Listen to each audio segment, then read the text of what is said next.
This is a Miami Sports Music Podcast Network production. This is the #1 Miami fan morning show. Let's go. I know the whole city riding. A little early, it's a bit surprising. Business moves, now we enterprising. Switch it up, now we improvising. Go to get in the winter column. Whole squad been trained to go.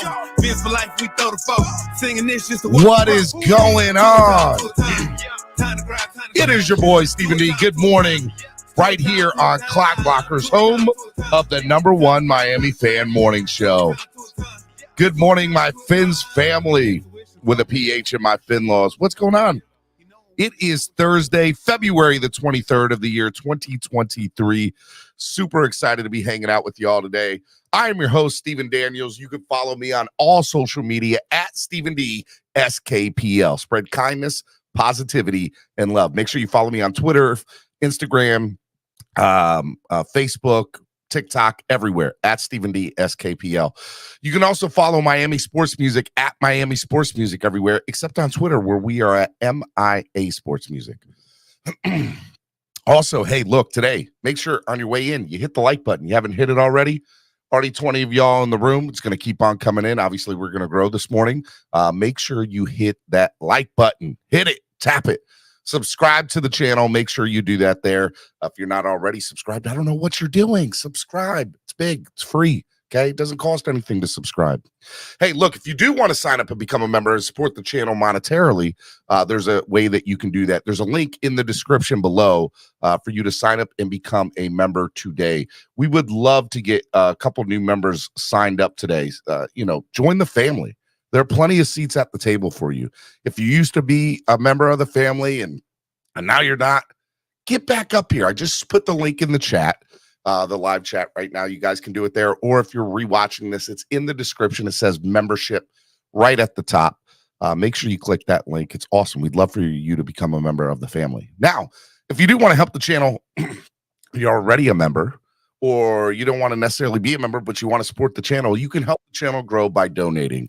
There's lots of different ways you can do that. You can use the YouTube live super chat, which is the $sign below the bottom of the chat. And if you're rewatching us and you're not watching us live right now, you can use the YouTube super thanks, which is the heart sign with the $sign in the middle, right below the screen here. If you're rewatching us later on this afternoon or tomorrow or whenever, you can always hit that super thanks button and donate to the channel there.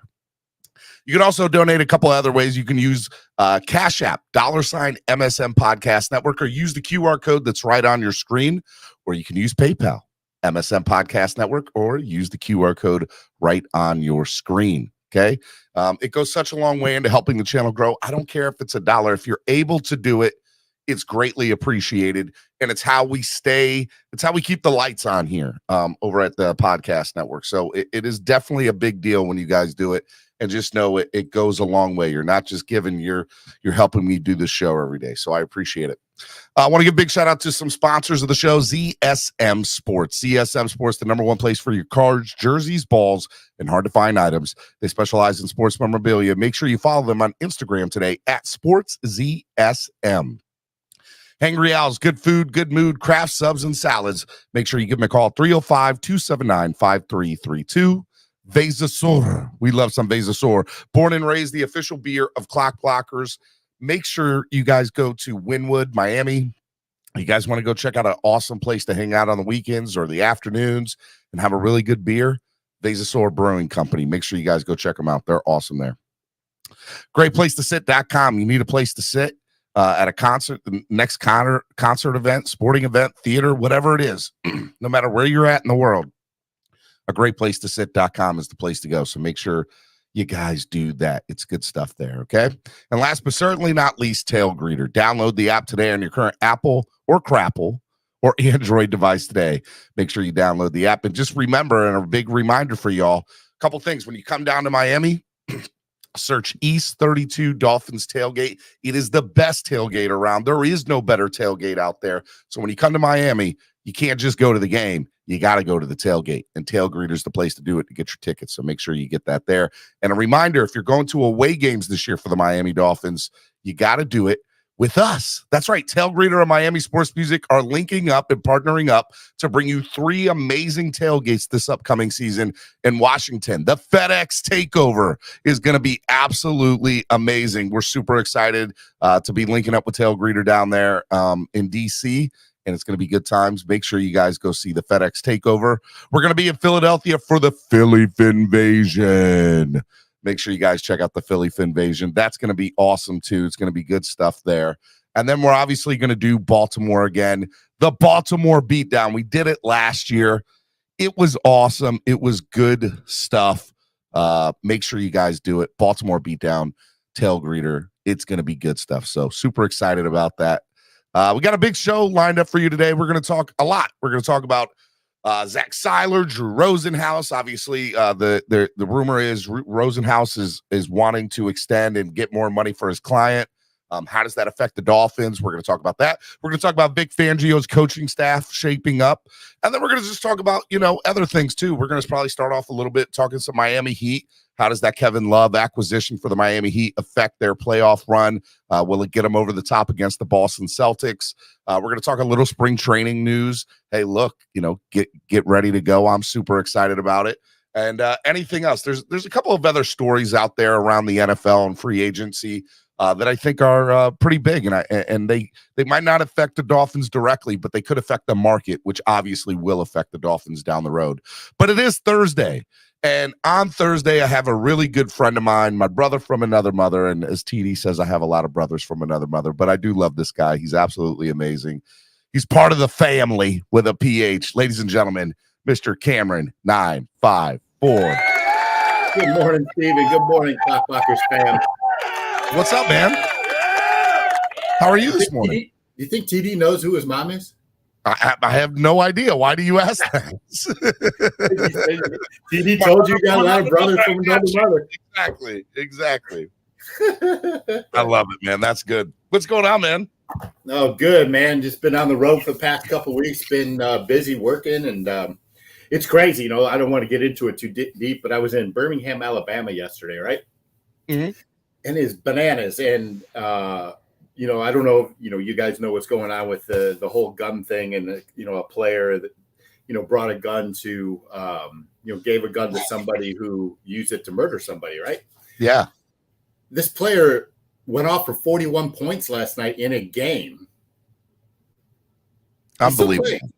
He's still playing. And it blows my mind because while he's not being charged right now, he is involved in this, and it is kind of crazy to see how differently they take their sports and try to protect their players up there. Like the media is all about, trying to find a way to get their star player absolved from this, and get them out of the media limelight. But it's crazy. I mean, look, at the end of the day, I grew up in North Carolina. Obviously the South, below the Mason-Dixon line, but I guess technically I am here in Maryland too, but I don't consider this the South. But I will tell you, in the South, it's totally different, especially when it comes to football or even basketball, depending on how big of a program it is, high school and college. And there's just this, I guess, atmosphere that players are able to get away with certain things that regular people might not be able to get away with. And this kind of buys into that theory that he's bigger than the system, I guess, if you look at it, right? And I'm not saying that, it's his fault that necessarily what happened, but he does, and I'm not trying to get into the political aspect of it, but there's obviously a real life ramification from this that me or you we'd be sitting in a jail cell right now, odds are, right? We'd be having to deal with that. So 100%. Like it's just crazy to me, but I don't want to get too deep into it. But it was crazy. And I watched the game on my flight last night, and this kid was just going off. He went off for 41 points. I know, it was insane. I was on Twitter last night, and obviously that was one of the stories on Twitter. So definitely up there. Before we get started, let me say hello to the people in the chat because I haven't done that yet this morning. Want to say good morning to Chef Zhu. Hello, Chef. Chef is in the building, the OG. Kane's 1989. Raul's in the building. Marino's GOAT. Shake Money. Good morning. It's another beautiful day in Zamunda. Shake Money says, I love Shake. Ryan AP is in the building. Who else we got up in here? Dig'em Snacks. I like that name. Dig'em Smacks. Dig'em Smacks. I like Trucker that. Sean, brother. Trucker. Brother Trucker Sean. Yes, Trucker Sean is definitely here. My man Trucker Sean is in the building. Who else? We got Green Rat is in the building. I'm trying to see who else. I don't want to forget anybody. Till Dog. Who's the man? Stephen D is the man. Love you, bro. No, I love you too, Till Dog. Appreciate that. Amicus, Bills fan, is in the house. Can't say tailgate without mentioning the best tailgaters in history, Bills Mafia. They do put on a good tailgate, but nothing better than East 32 or Tail Greeter with Miami sports music. You can't go wrong with either one of those. Who else we got? We got Cesar's in the building. Caslin's in the building. Manza's in the building. Andrevius. I came to boo, give a thumbs down, and leave. Hello, Andrevius. What's new, Andrevius? We miss you, buddy. Crazy Doll fan says fins up Stephen D and family and Corey Walker. All right. I just wanted to say hello. Scott Paulus paid a $10 donation this morning. We're going to get into the Taylor Lewan talk. When we do, I have your thing saved. I'm going to post it back up, Scott, so I didn't want you to think I forgot about you. We're going to talk about that this morning. Coke Master D is in here. Yo, what's up, Coke Master D? And yeah, so all right, there's a lot to get into. Okay, first things first, man. Let's stay in the college aspect of it. There is this pitcher at Mississippi State that is ambidextrous, that throws 97 miles an hour right-handed and 92 miles an hour left-handed. I can't show the video because I'm going to get flagged for it. I don't want to get flagged. And I can't say his name for the life of me, but have you seen this on social media, Cameron? Dude, yeah, man. I mean, it's all over Sports Center and it's all over, some pitching websites and this kid was highly scouted coming out of high school. He moved, I can't remember where he moved from during the sophomore year, but he's at Mississippi State and he's mowing guys down from both sides of the plate, and I love it. Mowing guys down. There's great video. He's got one glove that you can switch on both hands. It's a very odd looking glove. Look, this is something that I feel like baseball needs to obviously, help market the game better. But man, there's so much that Major League Baseball, if this kid ends up going there, which I hope that he does, baseball can do for this kid, and it's exciting. And having said that, by the way, I'm a big Savannah Bananas ball fan. For those of you who don't know Savannah Bananas, they're like the Harlem Globetrotters of baseball, and they're all over social media. And I feel like I went to a Bananas game last August, man. It was awesome, right? It was incredible. We went to Savannah and went to a game, and it was just incredible. Hey, man, look, man. Jose says, you left me, Steven, that's unacceptable. You left me out. No donations until you apologize. Even if you don't donate, man, I love you, Jose. You're the man. You're a big part of the morning. I couldn't forget you. I'm sorry, man. Look, I think it's really cool to see a kid that throws 90. Look, you throw 97 miles an hour, you got a chance to make the show. That's all there is to it. And so I think this kid's got a chance to make it. So I'm really excited to see what happens from there. And as long as he can throw strikes from both sides of the plate, that's all that matters. 100%. I agree about that. Let's go into the world of basketball, NBA. We'll talk a little Miami Heat. Kevin Love, Cody Zeller signing with the Heat this past week during the NBA All-Star break. What are your thoughts about these two acquisitions for the Miami Heat, and where does that move them in the scheme of things with the East? So Kevin Love, it's not 2014 Kevin Love we're getting. It's 2023. He'll probably, my expectations, 10 to 15 minutes a game of solid minutes, spread the floor, pass from the perimeter. And he does still have his 3-point shot, in which, this season, for some stupid reason, the Heat are in the bottom third of the league in 3-point percentage. And so he'll help in that regard. Cody Zeller will help in terms of rebounding and interior defense. Again, 10 to 15 minutes a game. If we get that out of Cody Zeller doing what he's supposed to do, it allows Bam to play more of a power forward, spread forward type of position. That it helps Does it help the team get past Boston? No. Does it help the team probably get equal to Milwaukee and Cleveland, who are clearly better than the Heat right now? I don't think so. But what it does is it solidifies the Heat's opportunities to make a playoff run. And they've shown in the past with this same roster that they're capable of going to the NBA Finals. Look, they were without, when the trade deadline recently passed, I was really upset that Pat Riley wasn't as aggressive as I hoped he would be. And there were definitely some, Kyrie and Kevin Durant were two guys that I really wanted the Heat to go after. And I knew it was a long shot, but there wasn't even a thought that allegedly he was not as aggressive as he normally is or has been in the past.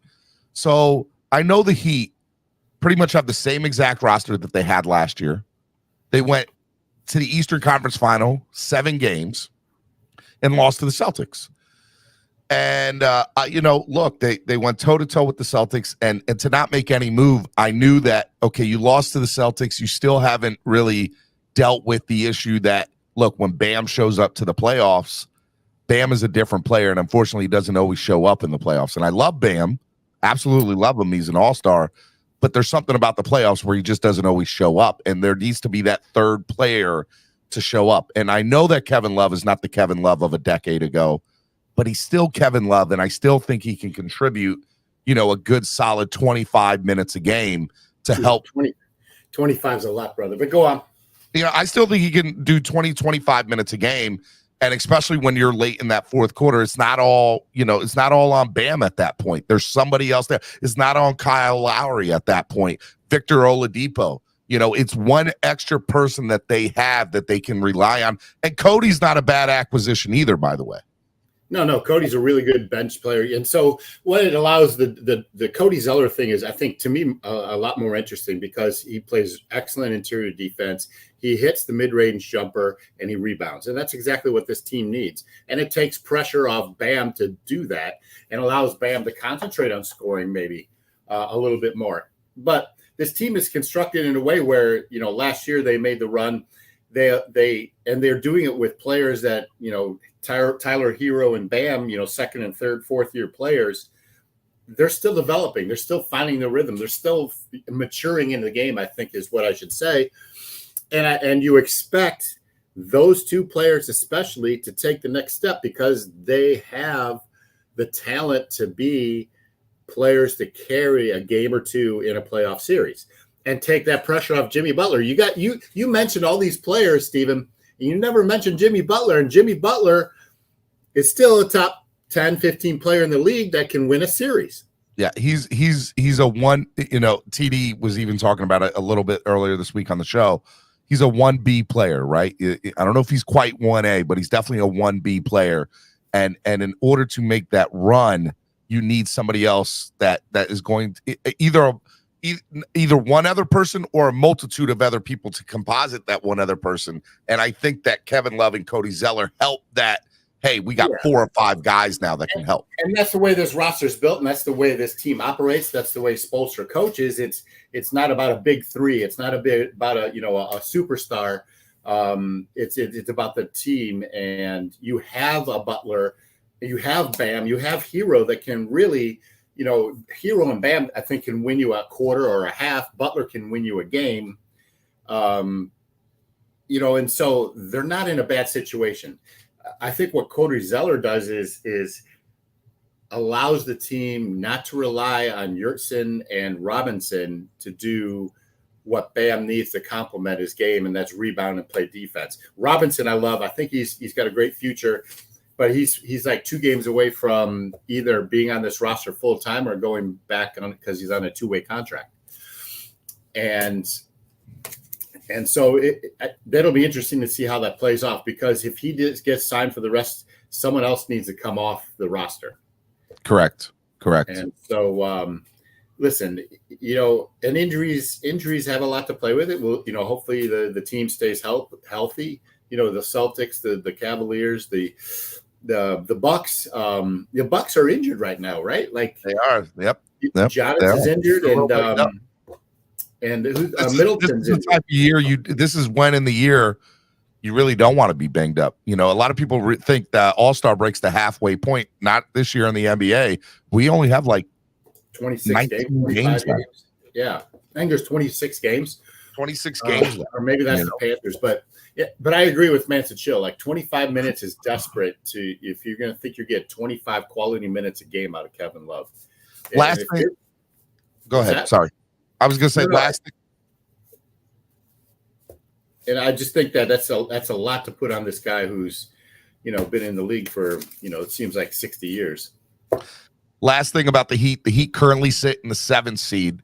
The way the NBA playoffs work, 1 through 6 automatically into the playoffs. 7 through 10 have to play in what is known as a play-in tournament. And right now the Heat are sitting in that 7th seed, 10 games out of first spot, and they're sitting with a record of 32-27. What do you want to see from them in the last 25 games? And where do you think they will end up at the end of the season? What number? They desperately need to be in that top 6. Okay. I agree. You don't want to get into that play-in tournament. You don't want to be in the play-in tournament because it's the wear and tear, right? The NBA playoffs is about attrition, staying healthy, staying consistent through that whole playoff scenario. And if you're going to add a play-in game, man, it's just you want to be in that top 6. You have to play in 2 play-in games, 2 or 3. I think it's 3. So you want to stay. You want to be in that top 6. What rank do you think they finish? Excuse me. Are they finishing better than the Knicks, who's currently a half a game in front of them? Yeah, I'm not sold on it. Are they finishing in front of the Brooklyn Nets, who, by the way, sitting at the 5 seed, and they got rid of all their star players? They're playing better. And they're playing better, exactly. So they were sitting at the 5 seed and got rid of Durant and Kyrie and all these. I was very surprised because I'm like, they're good in the Eastern Conference. Do I think they match up well against anybody in the West? No, but you don't have to in the East. You go through the East to get through the East. You got to win the East first, right? I think they end up in the 5 seed just to be on the safe side. I don't know if they overtake Cleveland or the Philadelphia or Milwaukee or Boston, obviously, but I do think they end up the 5 seed. That's my story, and I'm sticking to it with the Heat, man. Listen, so the Heat need to beat the teams that they should beat. They've got the Hornets in Charlotte on Saturday. They need to beat Charlotte. They didn't last time they were in Charlotte. Then they go to Philadelphia and play the 76ers, which has historically been a tough game for them. But if it's time to beat these teams, right? They're going into the playoffs. They need to beat these teams. 100%. All right, enough NBA talk. Let's get into just real quick a little bit of baseball talk. Man, World Baseball Classic. I think I'm more excited about than anything, man. Are you a little stoked for the World Baseball Classic? I am. The Dominican Republic with the roster they got is going to just smoke everybody. I think that might be the best roster ever assembled in baseball. I don't think I'm exaggerating by saying that. But I said, me, I'm a baseball traditionalist. I live, breathe baseball, especially the Cubs, and Noob's going to, break me over the coals, the Marlins too. But there's live spring training games starting this Saturday. I know. Super exciting. I know. I'm super excited about it, man. Hey, real quick, just a little bit. Bally Sports filed for bankruptcy. They hold a lot of the, Marlins, the Panthers. What is your take on that ordeal? And how and I also asked that with the sense of with baseball and hockey, with what do you see the next 5 years? Do you see them leaving maybe some of these sports networks if they file for bankruptcy and doing their own thing and going on internet and something like that? Where do you see the future? I mean, that's where the stream is as far as money. Listen, and all the big market teams have their own networks right now. The Cubs and the Marquee Network, the Yankees and Mets have their own network. The Dodgers have their own network. And, I don't care if we're considered a small market team. We're not a small market city. And the Bruce Sherman I have confidence because he mentioned it in his press conference the other day about something long-term working in terms of owning their own TV rights. And if that happens and they can, open up a whole new revenue stream based on, the internet and streaming services, which obviously all sports are going towards, it only helped the Marlins long-term in terms of, helping payroll, helping, bankroll, future free agent signings. I mean, who wouldn't want Ohtani back down in Miami next year? Oh my God. I'm all about it. I'm about it with Shohei Ohtani. And by the way, I do think he ends up leaving the Angels, and I think he comes to the East Coast. The question is where. And I'll be honest with you, I don't think it's to a big market team. I think it's to a small market team who center around him. And I know this is weird, but Miami and Baltimore are two places that I think are going to go heavily after Shohei Ohtani, and I would love to see it. So it's important for Ohtani, two things. He wants to be the highest paid player in baseball. He wants to go with a team that has a winning culture. And I think that automatically, eliminates both Baltimore and Miami out of that equation. So I'm looking at somewhere like Chicago. And you would say the Cubs. Well, there's a reason, right? Like one of his closest friends growing up over in Japan and Asian baseball is Suzuki, who plays right field for the Cubs. And Suzuki was talking about it the other day about how he and Shohei talk all the time, every day. But it's important for a player like Shohei or any international player to go to a city that embraces their culture, that he can feel comfortable living in, right? Mm-hmm. And it's obvious, like Dominican and Central American players, they want to come to Miami because of that reason. Mm-hmm. And so, whether, it's the Yankees because of the culture that can support him there. They supported, Asian players in the past very well, Chicago. But I in my gut feeling says he stays on the West Coast. Dodgers are more likely the Padres. No doubt about it. All right, man, let's switch gears. Let's get into some NFL talk. And eventually we'll get into the Dolphins talk because there's a lot of stuff to talk about with Miami. Yes, network. Let's get into Derek Carr making some visits to the New York Jets. And did you hear the New York Jets recruiting pitch to him? Allegedly, they had said, come here, be a first ballot Hall of Famer, end quote, and win a couple of Super Bowls here. What are your thoughts about that recruiting pitch? Do you think Derek Carr believes something like that? Do you believe that will be the case? I think Jets ownership, woke up, hit their head on the ceiling and thought they were talking to Aaron Rodgers. No doubt about it. No doubt about it. I think that when I saw this report, it comes off as they're desperate. It comes off as I said this in the show earlier this week. They tried to go out and get Tyreek Hill last year. They had the better offer to Kansas City. They had the more money to Tyreek. Tyreek still chose Miami. All right. And so the Jets continuously lose on a daily basis, not only in season, but obviously in the off season, because they can't get people to come there because that culture is not a winning organization. Not that we are anymore, maybe than they are to a certain extent. But I mean, to be perfectly honest, I don't know how you can recruit anybody to New York. Now, their defense, look, they had the offensive player of the year, rookie of the year. They have the defensive rookie of the year. First time that's happened in years. That defense looks like it's starting to come up, but I don't know how you get an Aaron Rodgers or a Derek Carr to want to come there because at the end of the day, it's the Jets, right? And so I thought it was, he's sitting in this meeting. He's like, you guys don't even believe that. In his mind, he's like, you don't even believe what you're telling me here. Why, like, you guys are coming off that hard?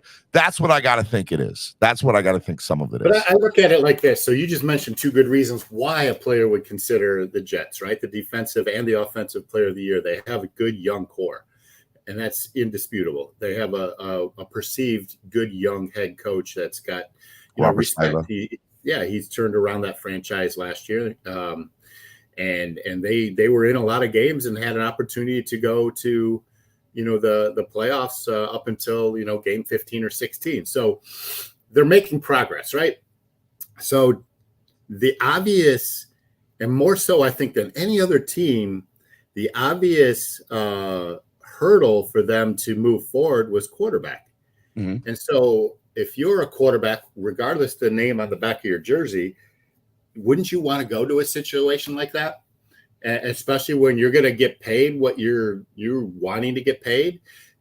This it's goes attractive. And if you're a competitor, who David Carr clearly is, don't you want to beat Josh Allen? Don't you want to beat two in the Dolphins? Don't you want to beat, Belichick, and play in, an historic division like the AFC East? I've been thinking about that because I've been having this Jimmy Garoppolo debate with a lot of these fans over this last week, and people are saying that I'm crazy, and that's fine. You can say that, but I still think that players around the league look at the Jets as a place that, look, I'll go there if I want to get paid, but I'm not going to go there expecting to win. And I believe that Derek Carr wants to go somewhere expecting to win. Now, I think that your theory could be right. They could be sitting there saying, man, that defense is young. They got Sauce Gardner.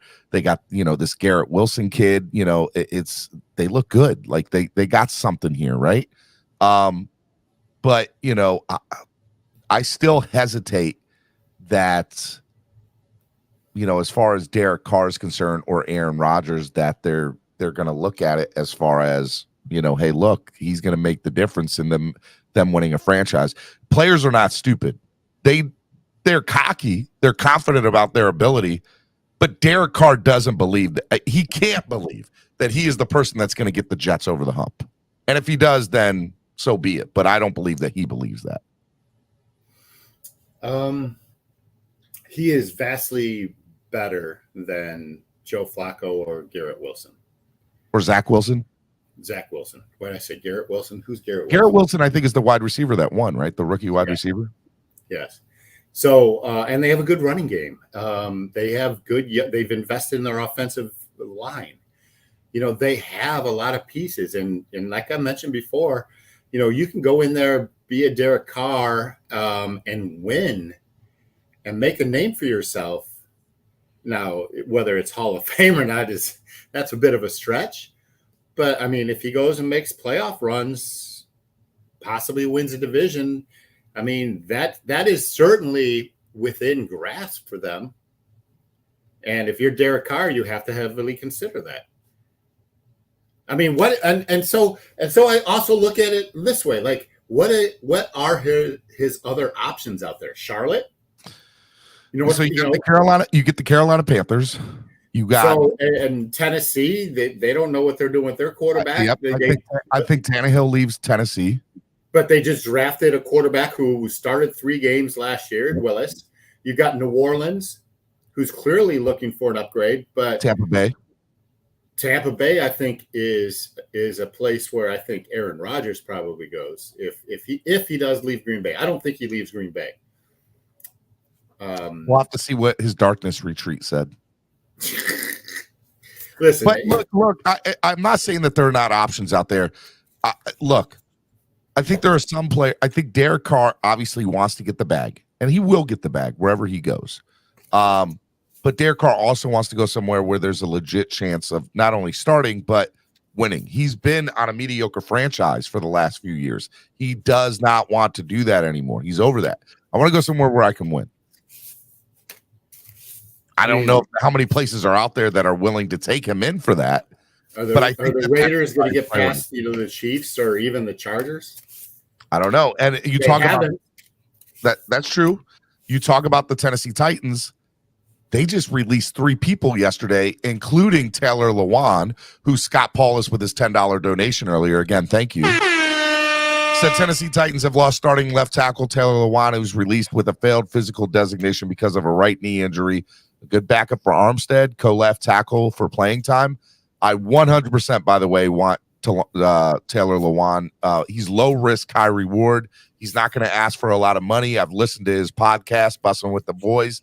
And he's even said on record, hey, look, I get it. Teams are going to want to take a flyer on me. I'm going to probably have to take less money this year if I want to keep on playing. And my hope is that Miami will be just the place where somebody like him will say, oh, I'll take $1 million to come play here for a year, and we'll see what we can do. And if it works out, great. And if not, I got to be in Miami for a year and hang out with the Dolphins and Tyreek Hill. So, look, he's low risk, high reward. I would love to see him.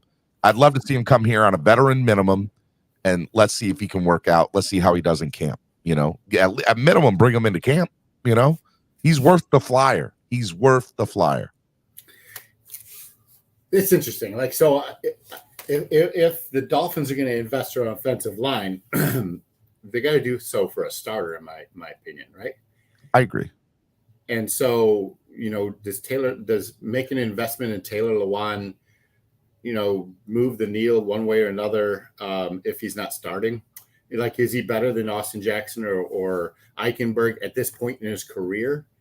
I don't know. Like, and I like him as a player. I think he's still serviceable, but is that what we're looking for? A serviceable. I think he provides depth. I agree. The Dolphins need to go after a quality offensive starting lineman, but they also need to go for depth too. That if something happens, you have somebody there that can come in and play or get some reps. And I think Taylor Lewan, the perfect fit, is here in Miami, because if we go out and get that starter somewhere else, and Teron Armstead needs to sit down because of, obviously Lewan can step right in and play there. And my hope is that, again, when he comes back, we can either move him to another, Armstead were to come back, we can move Lewan to another position, or Lewan just sits back and says, I'm good playing the bench until you need me again. If Armstead goes down with another toe injury or whatever the case is, I agree that we need a starter, but I think Lewan provides a depth and an option for depth. He's an option for depth. I'll give you that. But I think this team is full of depth players because, listen, Brandon Shell started more games outside of Connor Williams and Teron Armstead last year, and Robert Hunt. Like, and he was good, but he's a depth player on most other teams. So is Robert Jones, and like, I didn't even mention Jackson and Eichenberg, who Greer said they're going to give every opportunity to win a starting job, which to me is something that's really indefensible. Like, I understand Greer drafted these guys. He wants to make them work, but these guys haven't shown you that they can win a starting job and solidify the offensive line. Like, to me, Austin Jackson shouldn't even make it out of camp. Like, he shouldn't even be on this team because he hasn't proven to be starter material, and you're going to have to pay him one way or another. And so I don't think he makes it past this camp. And I think he's a casualty, if not before camp, certainly during camp. Before we dive into the Dolphins, let me just go back and say, Caslin said Tampa can't afford a quarterback. Brady's dead cap is $35 million this year for the Tampa Bay Bucs. It is, but they can get rid of a lot of other contracts on that team, namely Fournette. There's a couple others that they can get rid of that they can clear space for. So, listen, if any team, it doesn't matter about dead cap space, any team can make things work, to get a player that they really want. It's just interesting to me because I think Tampa Bay, probably is an attractive destination for a couple of reasons. They have, for a quarterback, they have, really good wide receivers, a tight end, offensive line. And there are no taxes here. To go on the record, I think that's where Jimmy Garoppolo ends up. I think he ends up in Tampa, for the record. Man, that's crazy, the situation out there. In San Fran? Yeah. I know. So Brock Purdy, still has inflammation in his elbow. He hasn't gone under the knife yet. And once he does, like, it's a 6 to 8 month, timetable for a return just to start throwing again. So that kind of puts him out of, early camp. And then after that, is he going to be ready to go through training camp into the regular season? You've got, the guy that they drafted, a couple of years ago to come in and be the starter and replace Garoppolo, who had a devastating knee injury, and he's still not ready. So if you're San Francisco, you're really in the same situation, right? Like, Garoppolo's got them by the ball, so to speak. He signed a 1-year deal. was it 11 or 12 million, which was awesome, not to play a snap and get that kind of money, but he could do that again and play and be a starter on a Super Bowl worthy team. So if I were Garoppolo, he's kind of sitting pretty over there. Like, why would he go somewhere else? Garoppolo can literally play for like one of 15 teams in the NFL and get paid almost whatever he wants, depending on the stop where he's at, right? There's not one player in the NFL that's probably sitting more pretty than Jimmy Garoppolo as of this moment, because he can decide to stay on the West Coast. He can go to the East Coast. He can go down south. He can go up north. He can get paid a bag. He can take a 1-year deal to see if he can even get paid more. He could do whatever he wants to do, 100%. All right. Speaking of Tampa Bay and the quarterback situation, NFL's lit set is right. Tampa is tanking this year, and they're going for the number 1 draft pick in next year's draft. Well, rumor yesterday, it's not even a rumor. He was in a magazine in a Q&A, the potential number 1 draft pick in the year 2024 draft, not this coming up one, but the one after that. Mr. Caleb Williams, the quarterback out of USC, was asked if you could go to any NFL team, which one would you want to go to? And his answer was, I would love to go to Miami, play for the Dolphins, and play with Tyreek Hill and Jalen Waddle and Mike Gesicki and all these other people, although Gesicki's not going to be here this year anymore. But still, that's his answer. That's what he said. He'd love to come to Miami and play for the Dolphins if he had. Who wouldn't, right? Who wouldn't? First of all, before we even dive into that, what does that say when the potential number 1 overall draft pick in the following year's draft, these young kids, that he's not the only one that thinks like that. People want to come play in South Florida now for many different reasons, but we're an attractive destination for everything: the talent, the coaching, the lifestyle, the weather, the tax breaks, everything. Miami, I think, is the number 1 destination to play for in the NFL right now. Because I think you just ran down the reasons in reverse order. the tax breaks, the weather, the surroundings, the culture, the weather. Yes. I would put the coaching 5th, and then the talent on the team 4th, and then the coaching. Yeah, but there's been years when the talent and the coaching was not here at all, and the only reason to come here was the weather, the lifestyle, and the tax break, and that was it. No, and you got an owner that'll pay. He's proven to pay. But what is that? Real quick, I don't put it too much stock into it, right? Like, so much can change from now until then. Like, the kids, he's got to still play a full season. Who knows, man? Like, there's so many variables that can happen. So I don't. Is it cool that he said that? Sure, but he's not even a lock for the number 1 pick. So I know a lot of people have got their panties in a wad over it and think I do. I 100% do. I think he's the greatest quarterback prospect in the last 20 years in college football. I think he's that good, man. I think he's that good. I think he's that good. Listen, I hope. Listen, for his sake, I hope that he has a healthy season, that he progresses, that he's a good quarterback, and he does become the number 1 draft pick. But to say that about a 19-year-old kid at this point in time, then bank your franchise on, I think is delirious.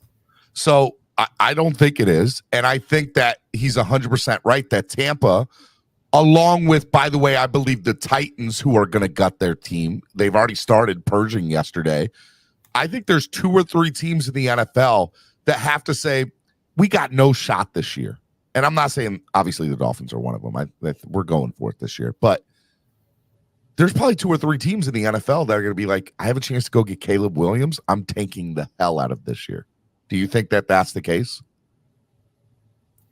We went through a alleged tanking, right? Like, it takes a hell of a coach, and granted, Flores did a good job of guiding his team through a tanking season, I think, but it takes a hell of a coach. For Caleb Williams. It doesn't matter, man. Like the guys in the locker room, the 53 guys who are on that team, don't give a shit about anybody in college. They don't care because they're there to play the game that day, that season. They want to win. There's not an NFL player that you're going to convince, hey, go suck because we're going to go after the number one pick. You don't have to. And the Dolphins proved that in the first 8 weeks. They gutted this roster for that tank job for Tua. They gutted it. They thought they didn't think there was Flores, you're not going to lose on purpose. Fine. We'll make sure that our 53-man roster doesn't give you a chance in hell to compete. Now, he proved them wrong because I think his coaching is really good. But, I mean, look, you can, as a GM, you can definitely be like, this is, I can gut the team the way I want to, and I can clean house. And I think that's what they're going to do in Tampa. I think that's what they're going to do in Nashville. And I still think the Saints could obviously do it there, depending on their quarterback situation, because all those owners understand how look, you look at Nashville for the last few years. They had Derrick Henry. They still couldn't get over the hump. They could not do it. And if any team in the NFL right now knows how important it is that you don't just need necessarily a game manager, you need somebody that can give you talent behind under center, it's the Titans. And I would totally see them tanking to go get Caleb Williams. 100%. I'll keep Tannehill for another year. We'll tank. I don't even need to keep Tannehill for another year. I can get rid of him, stick with what's-his-face, Willis, and let him play for a year with the depleted roster that they're already gutting as of yesterday, and let it happen. I think it happens more than people give it credit for. I understand what people are saying, but I'm telling you, especially after the whole thing with us, I think it legit happens in the NFL on a year-in, year-out basis. And, I think that there's some things you're able to see and some things are not so, as open. But for Caleb Williams, I know there's 2 or 3 franchises that are having closed door conversations saying, should we gut this roster and go after Caleb Williams next year? Guaranteed that's happening. Guaranteed. I don't care. There's no guarantees. There's no guarantees in sports. The guy can turn out to be Johnny Manziel. Well, Level 2 Noob made the joke yesterday that all he is Ryan Leaf 2.0. That was the other guy I couldn't think about. And Ryan Leaf 2.0. Like, there's no guarantees, man. Look at Andrew Luck. He was the next coming of Peyton Manning, right? I mean, talent-wise, he was. He just couldn't stay healthy. He got concussions. There you go. There you go. So nothing is guaranteed. And I don't buy into the theory of tanking is good for the sport, because you want to go after Never a certain said player. that it was good for the sport. I'm saying it happens.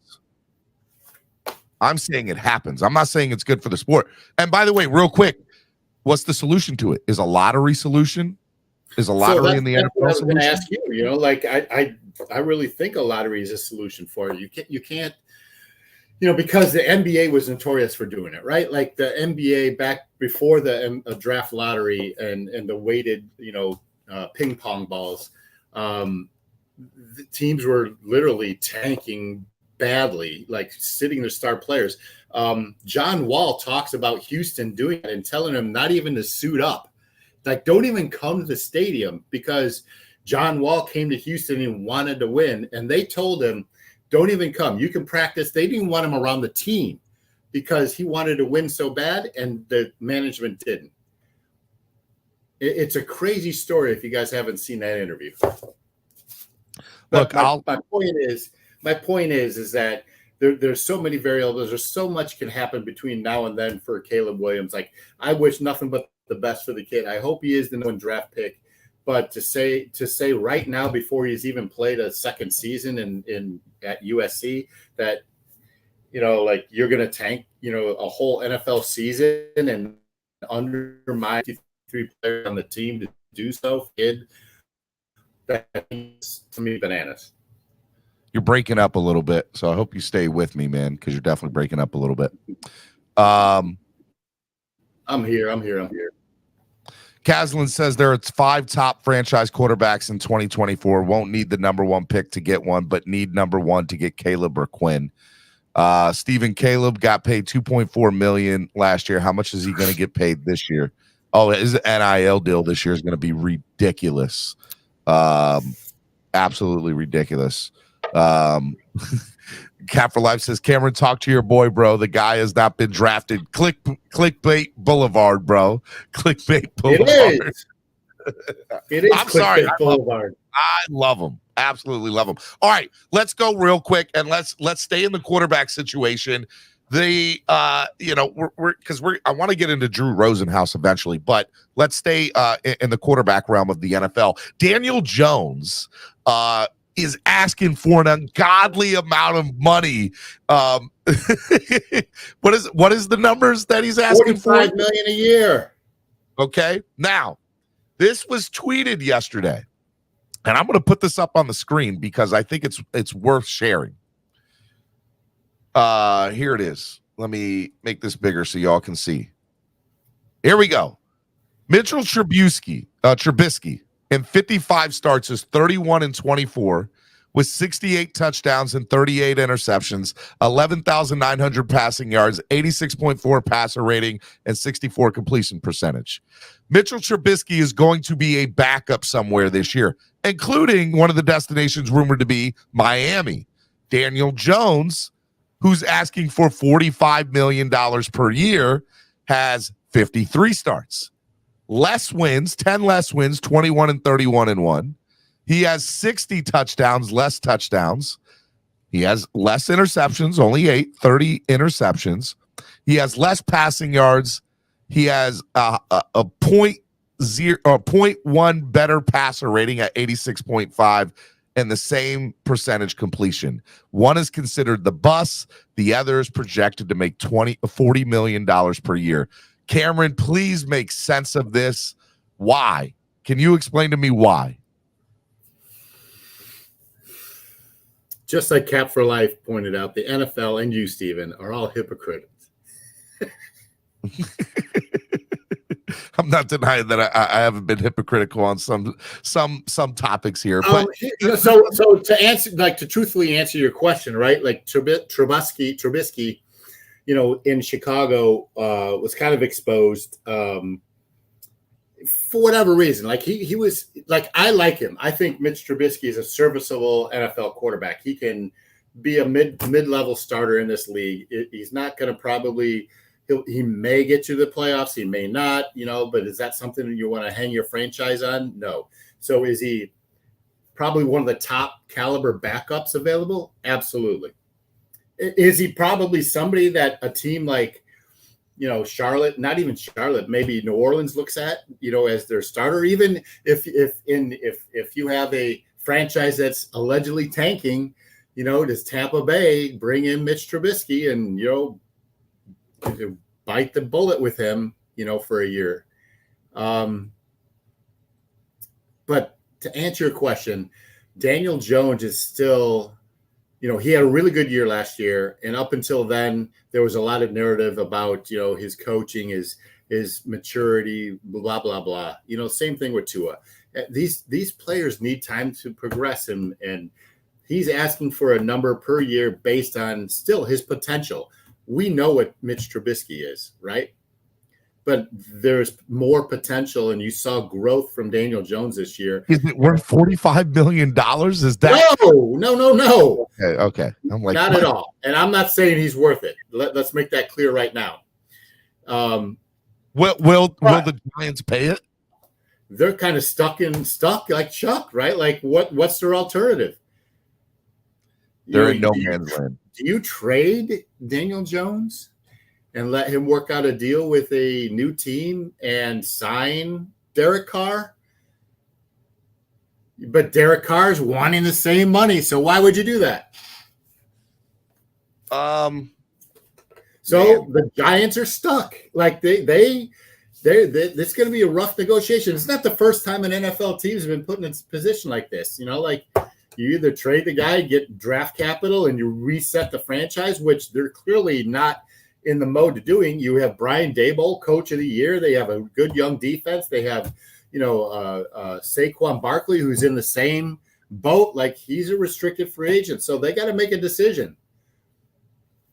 Yeah, 100%. Look, I was when I first saw that tweet yesterday, and I was looking at the numbers, and I understand that Daniel Jones brings a different aspect to Mitchell Trubisky as far as the running aspect. Daniel Jones obviously goes out of the pocket and runs a little bit more than Trubisky does. Trubisky's known for his wheels, man. That guy runs.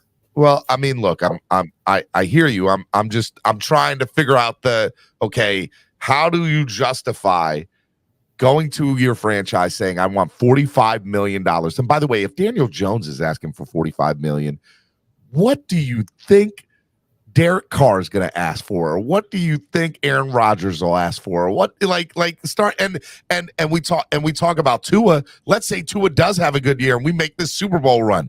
What is Tua going to ask for if he, we go deep into the playoffs this year? Like it's going to be an astronomical number. And that's why I think that the Giants will work out a deal with Daniel Jones, whether they pay him more now and on less years. Maybe that's a 2 or 3 year contract. I don't think he'll take that, but they have to work it out with Daniel Jones. He's clearly, has the upper hand in the negotiations in that regard. He gambled on himself last year on a 5th year. So he did all the right things. Yep, he did all the right things, 100%. He played out his rookie contract. He said, no, we're going to wait because I believe in myself and I'm excited to work with Dable. And I think that, my numbers and being with this head coach will prove to be better. And he did. And if you think about it, that's kind of what Tua's doing here this year with the Dolphins, right? Exactly what he's doing, and so Tua is set up to have that same kind of payday, and the franchise has to make, a decision about their QB moving forward. So, that's where the Giants are today, and it'll be interesting to see how that plays out. All right, staying in the quarterback, or excuse me, in the realm of getting paid. Zach Seiler, his agent is Drew Rosenhaus. You and I are familiar with Drew as far as the South Florida area and how he's treated the Dolphins with some of his clients throughout the years, his relationship with the Dolphins, and his clients in general. Daniel Yafusi tweeted yesterday, said, Drew Rosenhaus on a potential extension for Zach Seiler. Quote, that'll be a great project that we'll be working very hard on this offseason. It's important, I think, to the organization, obviously to Zach, that we get his contract in line with his play. What do you think about this Drew Rosenhaus trying to extend Zach Seiler, although his contract is not up? Not that the Dolphins haven't dealt with that before with a player. And what do you think about the Seiler situation in itself? He is a great player. He's definitely underpaid according to his value. There's no denying that. But how did the Dolphins deal with the situation with Rosenhaus and with Seiler? Listen, Seiler, Drew Rosenhaus is doing what he needs to do to represent his player, right? Zach Seiler signed, I think this is his 3rd year on that 3-year deal he signed 2 years ago. Mm-hmm. He wants a guarantee for his player who was not a highly drafted player, who came here as, a free agent, undrafted free agent signing rather. And has really played beyond expectation. But he falls clearly behind Christian Wilkins, who the team desperately needs to, sign to a long-term deal. Then you've got Raekwon Davis, who was the 3rd-round draft pick and who, arguably is just as important as Zach Seiler, to this defense. But those are 2 guys that you could draft and replace. So I like Zach Seiler. I think he and Wilkins play really well together. I think me personally, I think Raekwon Davis is the odd man out in this situation. For a few reasons. Zach Seiler's kind of outplayed him, and Raekwon Davis has, reoccurring injury history. So, Drew Rosenhaus is just doing what, he's supposed to be doing. And I'd love to see Zach get an extension. If it's a team friendly type deal, you do it all day long. But if he's looking to get paid like top 10, defensive tackle money, that's kind of ludicrous too. All right. So, to stay on the Rosenhaus situation, number one, Zach Seiler never seemed to me as a client that Rosenhaus would have had.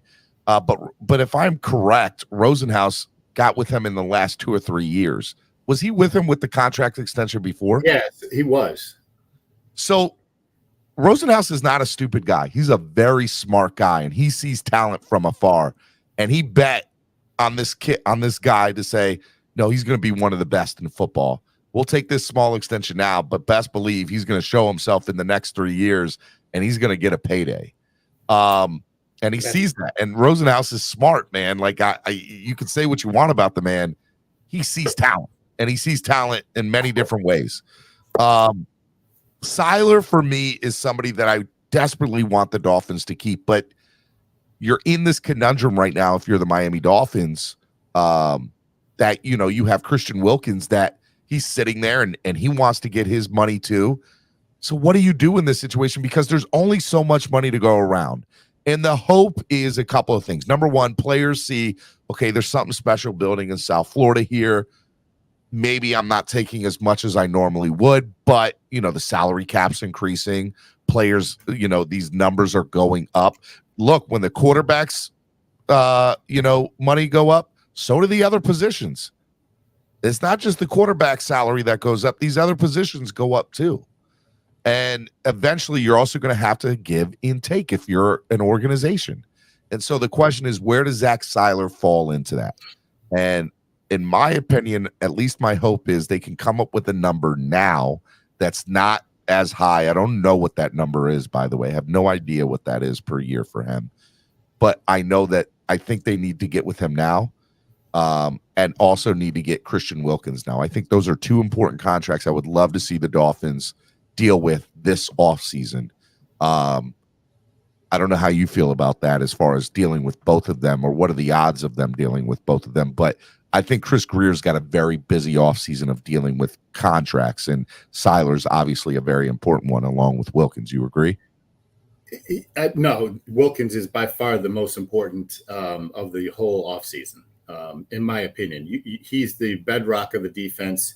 You have a new defensive coordinator that has gone on record saying that he loves Christian Wilkins' game. He's versatile. He can do more. The guy is still growing into this game, and he led the entire NFL from a defensive lineman tackle standpoint last year. He is somebody that you need to make the priority. Zach Seiler is an excellent complementary player to Christian Wilkins, and he should be paid accordingly so. His contract this year, his base salary is $2.5 million. So that to me is really good, right? He's 3.1, 3.2 against the cap. Does it mean that he's worth more than that? I think maybe you give him more guarantee, like a signing bonus, that doesn't count against the cap, and his yearly salary and is kind of along those same lines. You just give it to him for the next 3 to 5 years. Maybe 5 years is too much, but I can see a 3-year contract, $3 million a year, with 60-70% of it paid up front in terms of a signing bonus. And I think that makes somebody who came here living out of a van very happy. One of the things I talk about on the show a lot is salary cap's not real. And I think there's some truth in that, right? There's ways to skew the cap to make it work in your favor so that the player gets paid and you can, adjust the cap the way you need to. Now, here's the issue that comes into play. You push things down the road, right? And so for the Dolphins right now, there's this 2-3-year window they believe that they're probably in. So you have all these players that I think you extend out on 2 to 4 year deals, whatever that might look like. Actually, probably more 3 to 5 year deals, if I'm being honest. And you pay them up front in the signing bonus, and you extend it out. The way the signing bonus works is if a player gets $20 million in a signing bonus and you sign them to a 4-year deal, they put that even out over the 4 years of their deal, and that's what goes against the salary cap for that year. So it would be $5 million this year, $5 million next year, and then whatever their salary is for the years that they agreed upon on top of the signing bonus, right? We know Stephen Ross is putting up blank checks. 100% he's going to do that. So there's not a problem of will they get paid what they want. The problem comes in with Chris Grier in making the salary cap work, because there's a lot of things we need to address, and there's a lot of players that need to get paid. For example, there are 25 potential free agents for the Miami Dolphins, 25 plus. And they go with, you ready? I'm going to go down the list here, and we're going to talk about a few of them. Mike Gesicki, Teddy Bridgewater, Eric Rowe, Melvin Ingram, Nick Needham, Duke Riley, Eric Fisher, Clayton Fendulum, Landon Roberts, Adam Shaheen, Trey Flowers, Raheem Mozart, Greg Little, Sammy Guavon, Thomas Morstead, John Jenkins, Trent Sherfield, Justin Bethel, Jeff Wilson, Brandon Shell, Jerron Christian, River Craycraft, Michael Dieter, Solvin Ahmed, Elijah Campbell, John Lovett, Trill Williams, Andrew Van Ginkel, and Miles Gaskins are all free agents. Most of them are unrestricted free agents. There's a couple of restricted free agents, but most of all the ones I just named were unrestricted free agent, with about 5 or 6 that have, restrictions on their free agency. What are the names that stick out to you?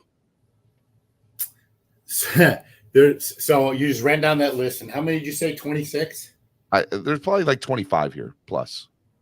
Okay. So do it from a number standpoint. So there's 53 men on the roster, right? That's 26 players minus 53 is 27 players that are going to be, like, let's say that they're going to be on this team. And you didn't mention Byron Jones, so that's 26. I clearly he's not 28 players. All right. So 53 minus 28. My point is that out of that list, I identify 6, maybe 7 players that you would bring back, that you really have to bring back, right? So can I help name them? Can we go through? Plus 7. Hold on. So that means 32 players are under contract for next year going into camp. Mm-hmm. So how many draft picks do we have? 5, I think. 6. I think it's 5. Let's just say it's 5. Plus 5. So that's 37 players. Let's say two of them will make the roster minimum. Let's just say 5 do, because they have to. You're at 37 players. That means 52 minus 37 is 15 players that you either have to pick off that list, or you sign from other teams, or you have free agent signings. Or undrafted free agents like Cater Kahoo. 100%. So let's say there's 2 undrafted free agents. So you're down to 13 players that you need, to find from that list or free agency. Well, all right.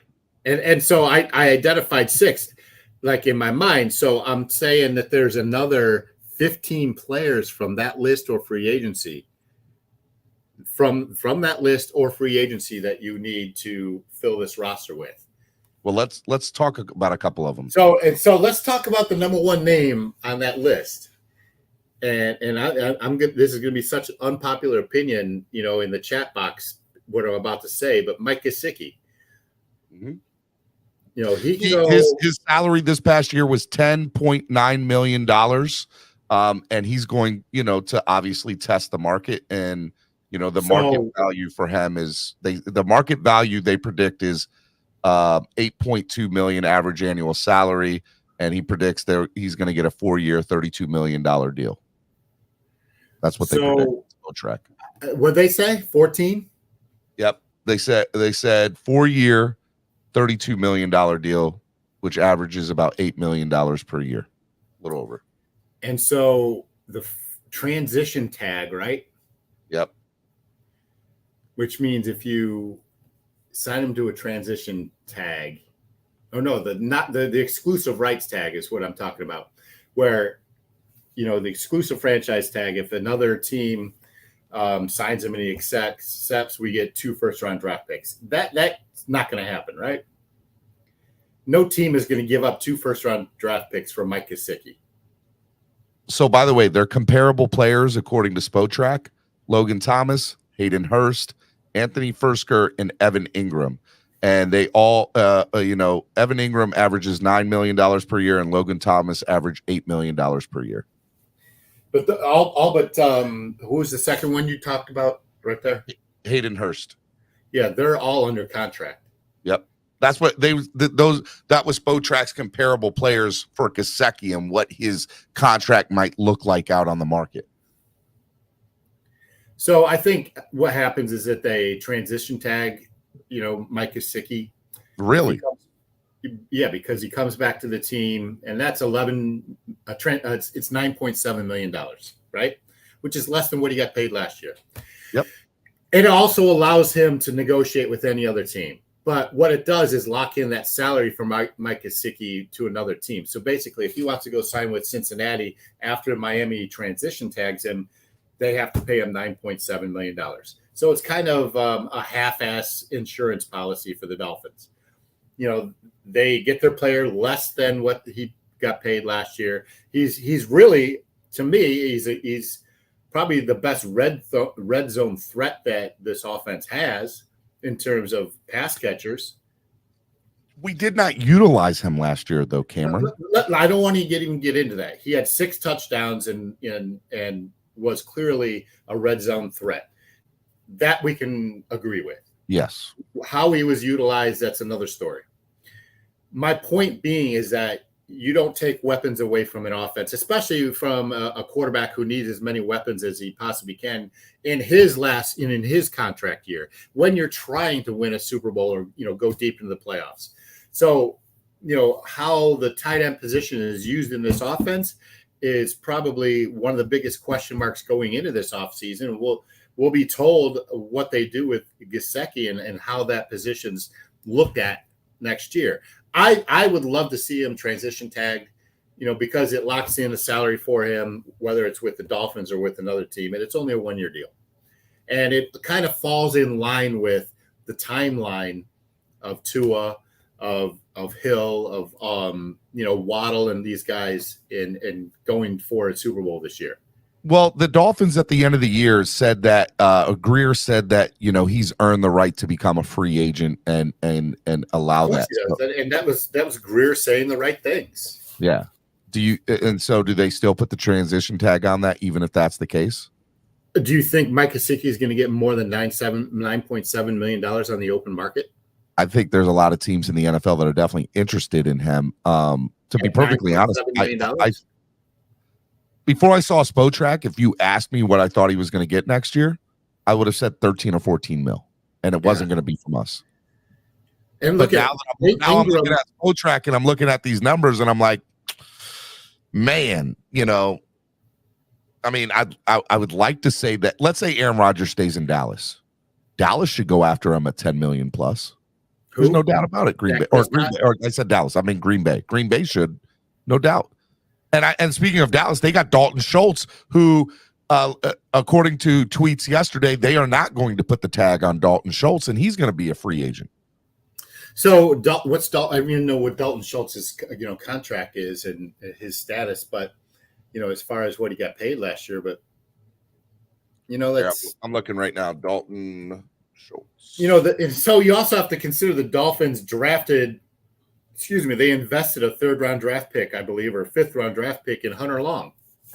Dalton Schultz last year had the same exact contract hit as Gesicki was 1 year, 10.9 million, same exact as Gesicki. Not 10. It was 10 million, 10.931 million, and Dalton Schultz was 10.931 million. And so they both were on the salary franchise tag last year, weren't they? Both those guys. Yeah. Listen. Gesicki goes to an offense that utilizes his skill set better than what McDaniel did last year, and he's easily a 10 TD pass catcher. Let me ask you, who do you think's better, Dalton Schultz or Mike Gesicki? Ingram. Out of those, I didn't even give you that as a choice. You said Ingram's better than both those guys? Yeah, Dalton Schultz, he's a lot older too, right? So let me tell you. So what did I say that they said Mike Gesicki's market value was 8.9 million is what he would probably get out on the market. They're saying Schultz is going to his market value next year is going to be 15.1 million. You don't touch that with a 10-foot pole if you're the Dolphins. Not at all. They're saying, and that's why I say, and so look at the Dalton Schultz last year versus Mike Gesicki last year and their stats. Gesicki caught a lot of touchdowns for as many targets as he had. His percentage of TDs to targets is really high, and that's why he's a red zone threat. And those guys are kind of. So last year, Mike Gesicki averaged 11 yards per reception.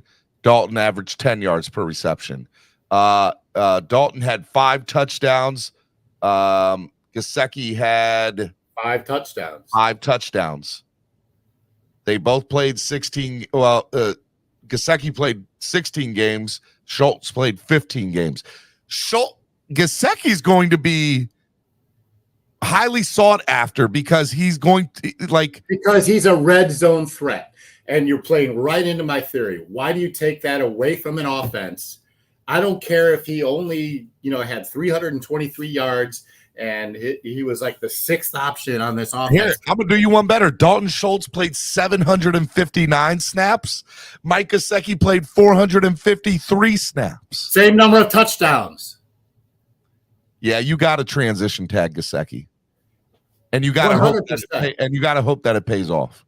100%. And if he gets 10, 15, 10, 12, $14 million from another team, God bless him.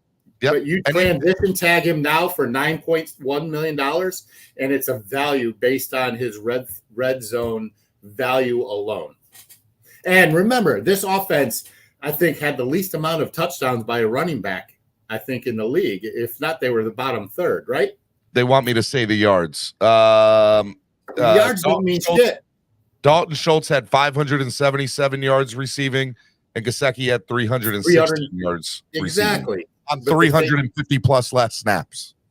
So it's kind of negligible, right? Like if Gesicki had that many snaps that Dalton Schultz had, you could say he probably would have surpassed Dalton Schultz's production. Hypothetically. Man, those are really interesting numbers off last year, and they predict Schultz's open market value is $15 million, and they predict Gesicki's open market value at $8.2 million. And I want to ask you, all these folks that say, I want to ask you that all these folks that say Gesicki can't block, because we all know that it's not his strongest suit. Did this offense suffer with Gesicki on the field and his inability to block? He wasn't even in a position to block 2/3 of his snaps because they played 2 tight end sets and they had Ingold back there blocking. Ingold played so much from the tight end position this year. From the wide position. Yeah. And not the traditional tight end position, hand in the dirt, which Gesicki rarely does. And so, you go and compare him to a wide receiver or even a slot receiver. He's slower, he's slower, right? Yeah. But the guy still catches touchdowns. He is a red zone threat. He's a high point catcher, probably one of the best in the league.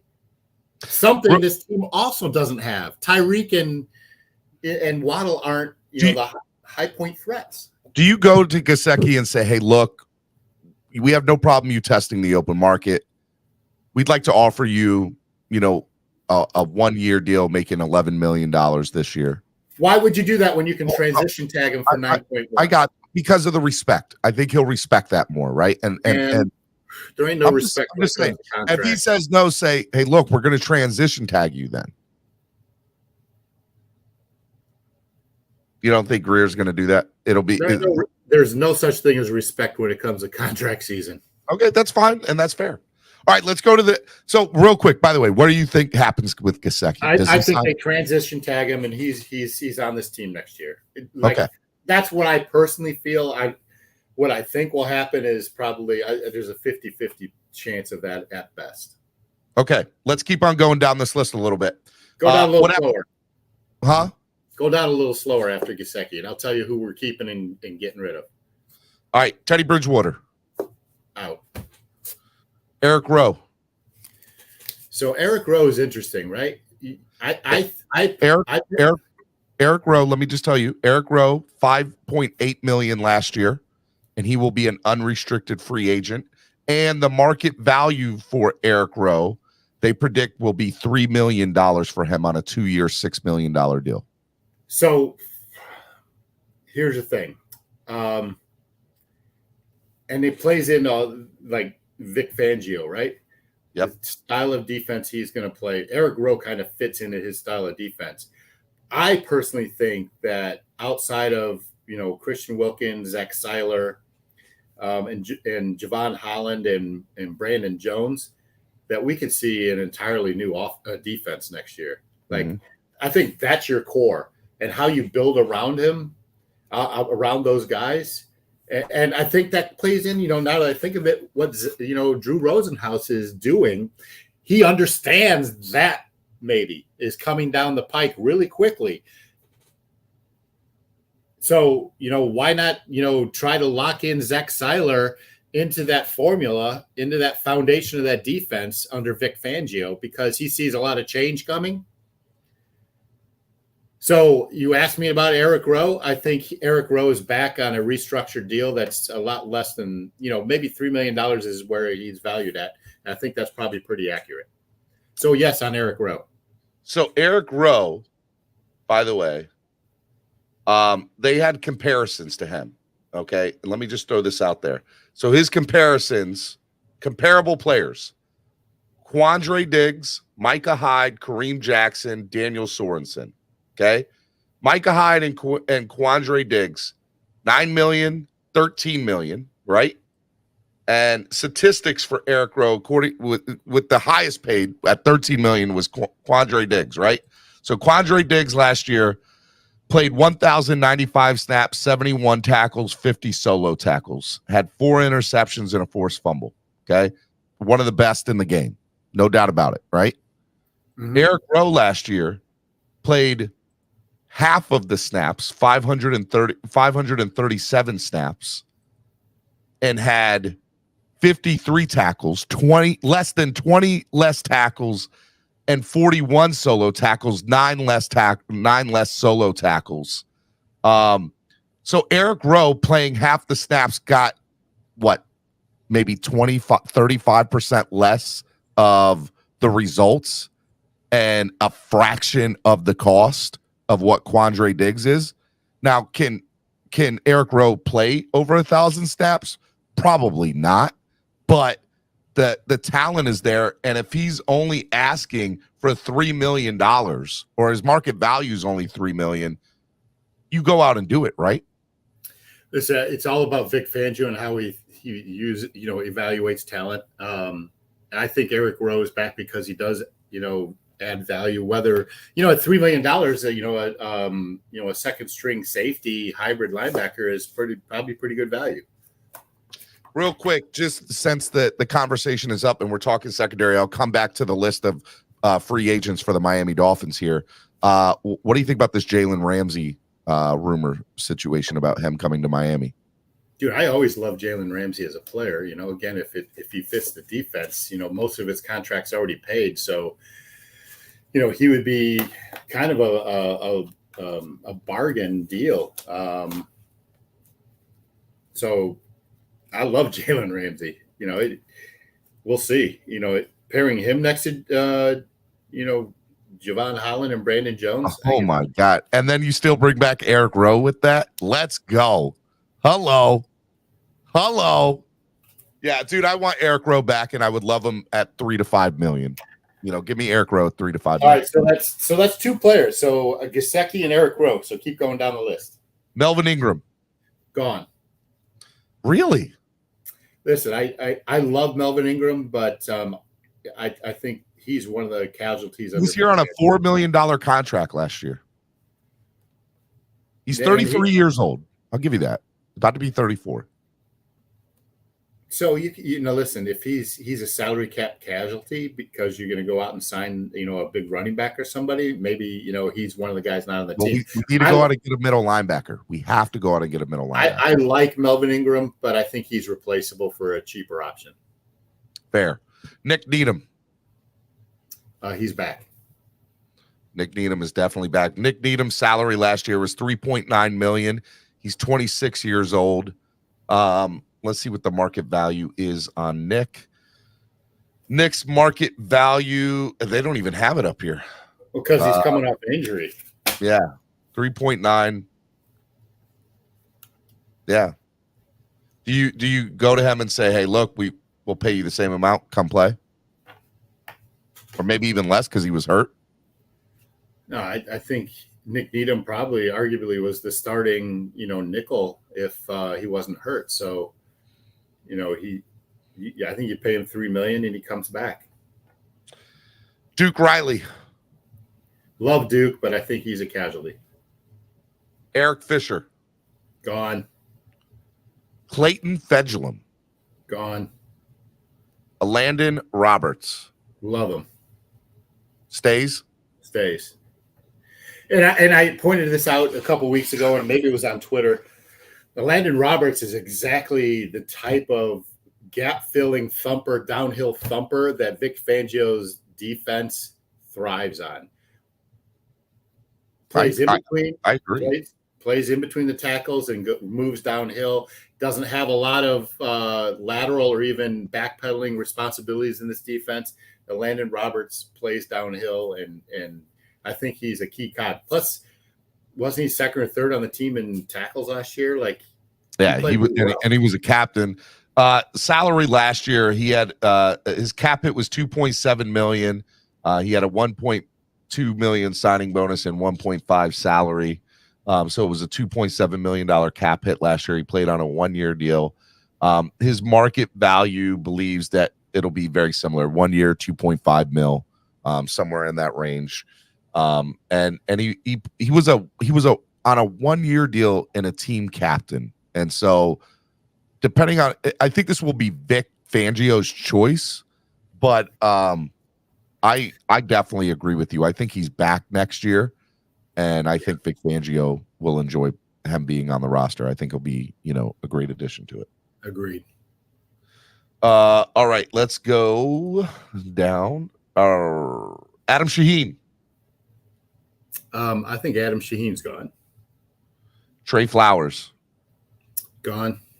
Real quick, just about Shaheen. If Gesicki doesn't come back, do you still think Shaheen is gone? No, it'll tell us what I think the team drafts at least one tight end. Hunter Long's not the answer? Hunter Long will be on the team. Is Hunter Long the answer? I think that remains to be seen. Fair enough. Raheem Mostert. I'd bring back Mostert and Wilson. Yeah. Let's pause and talk about this. There are a lot. Look, 4 out of the top 6 running backs last year are going to be available in this offseason. Saquon Barkley, Josh Jacobs, Derrick Henry. There's a good rumor that Derrick Henry is now going to be available, and Dalvin Cook.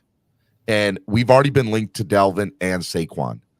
What are the odds that the Dolphins and let me just say, the last 10 Super Bowls have all had Super Bowl winners have all had veteran minimum. There's only been, out of the last 10 years, only 3 of them have had contracts over $1 million.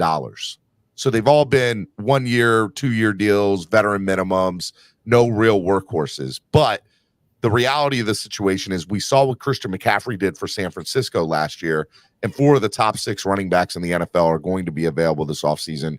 What do you see the Dolphins doing here with this?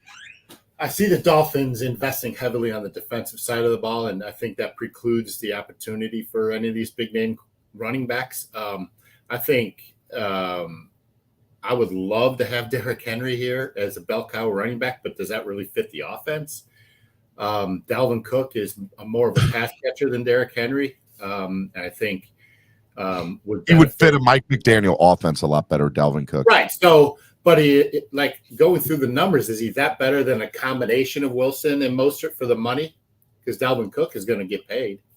My opinion is you spend the money on the O-line, and that's where, that's what that needs to happen. Because if you can go out and get Dalvin Cook, but it's going to be irrelevant if nobody's there blocking for him. 100%.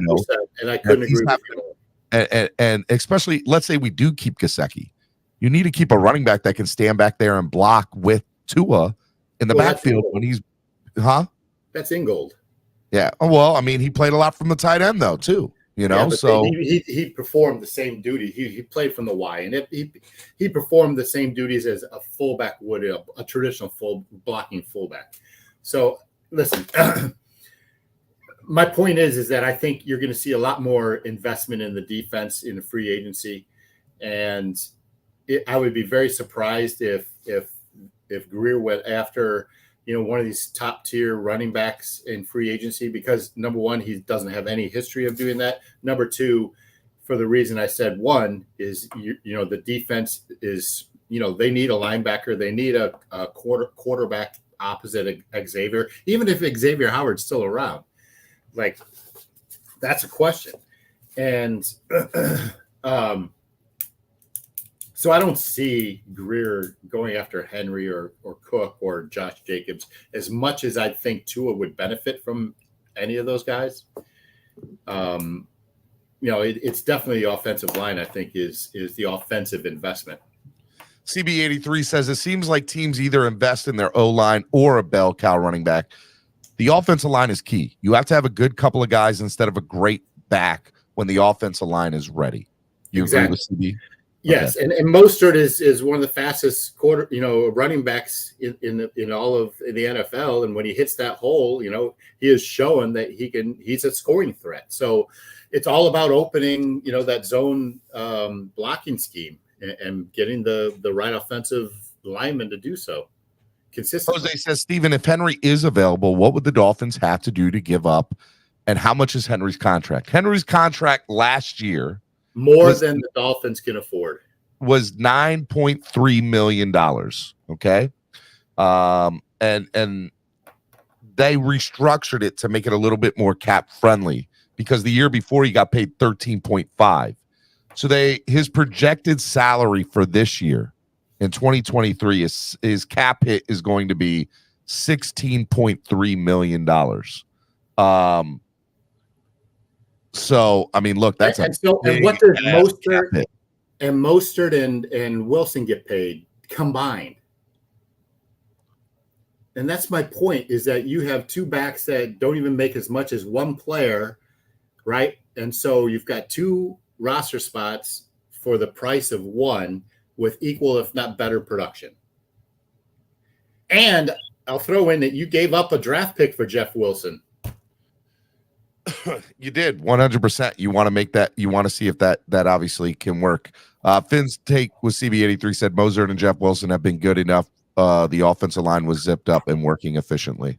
Agreed. Would have been good enough. Okay, I agree. Look, if the Dolphins go, I will say this for the record: if the Dolphins go out and get Dalvin Cook and Saquon, will I be super excited about it? Of course I will. It would be very fun to see. Do I think it's going to happen? And do I think should be at the top of priority list for the Dolphins? No. But do I think Chris Greer is going to at least look at it? Of course I do. I think he looks at everything. And if the right situation presents itself, Josh Jacobs and Saquon have already been on record saying that, I know it's going to be a heavy market. The draft is running back heavy.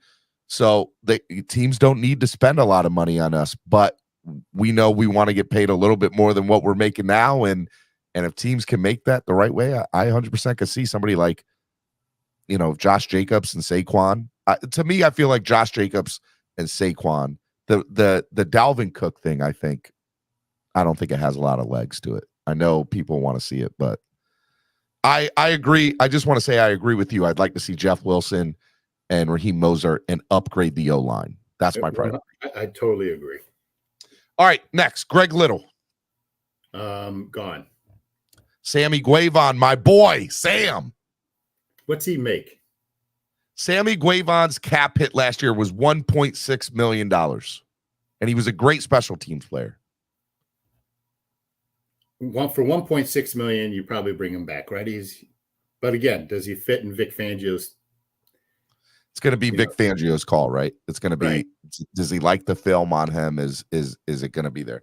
And so it's interesting also that Fangio said in his interview with Wingfield that he doesn't look at much film. Like, everybody's going to come with a clean slate and yeah, but when you're looking at undrafted free agents, he's going to say, is this somebody that I want to bring into camp? Well, I think that's Greer's job, right? Like, to bring in the undrafted free agent, and then Vic Fangio. Fangio has already said, and he said in his press conference, if there's somebody I want, I will be walking into Greer's office saying, I want this guy. And by the way, that brings up a totally different point. We're talking about undrafted free agents like Sammy Guevon, who I would love to see back with the Dolphins.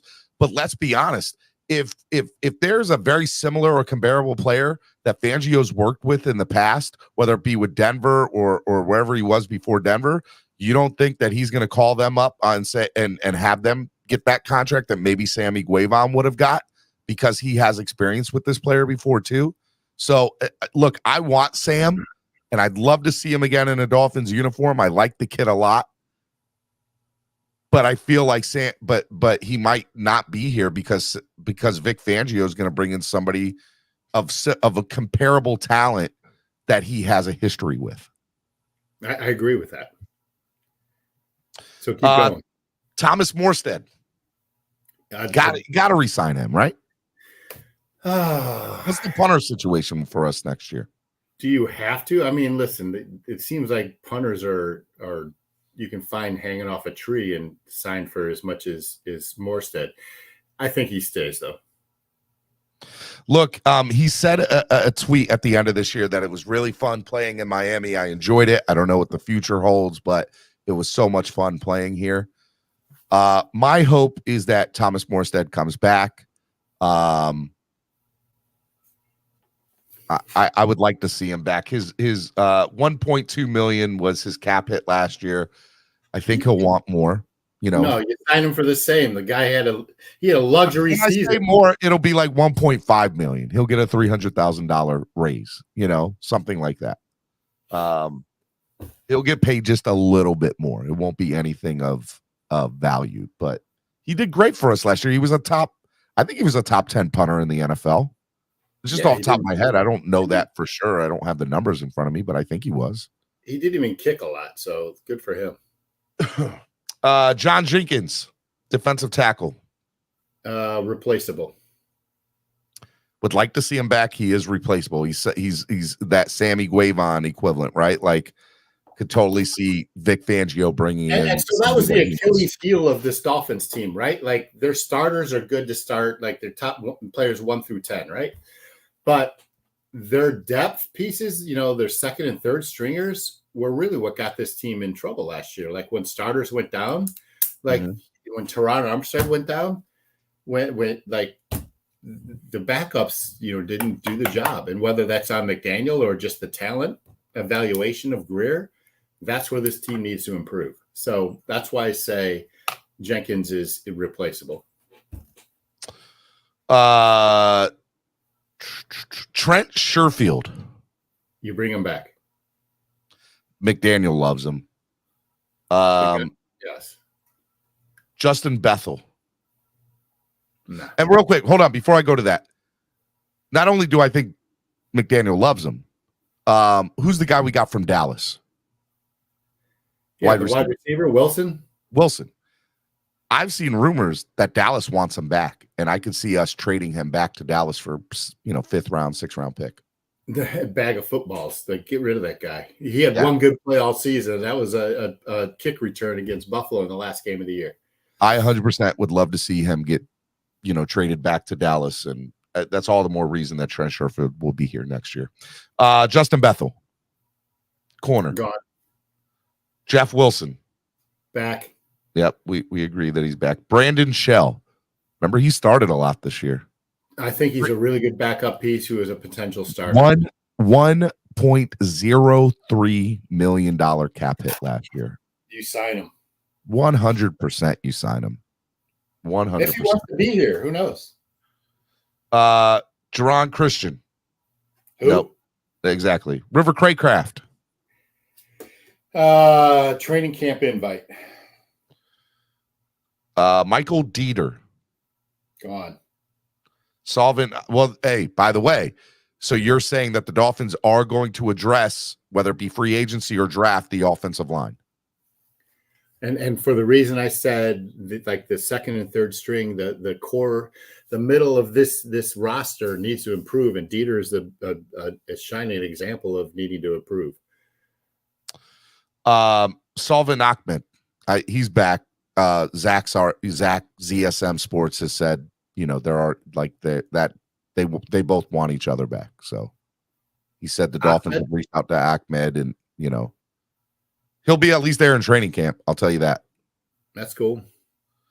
Elijah Campbell, safety. Nope.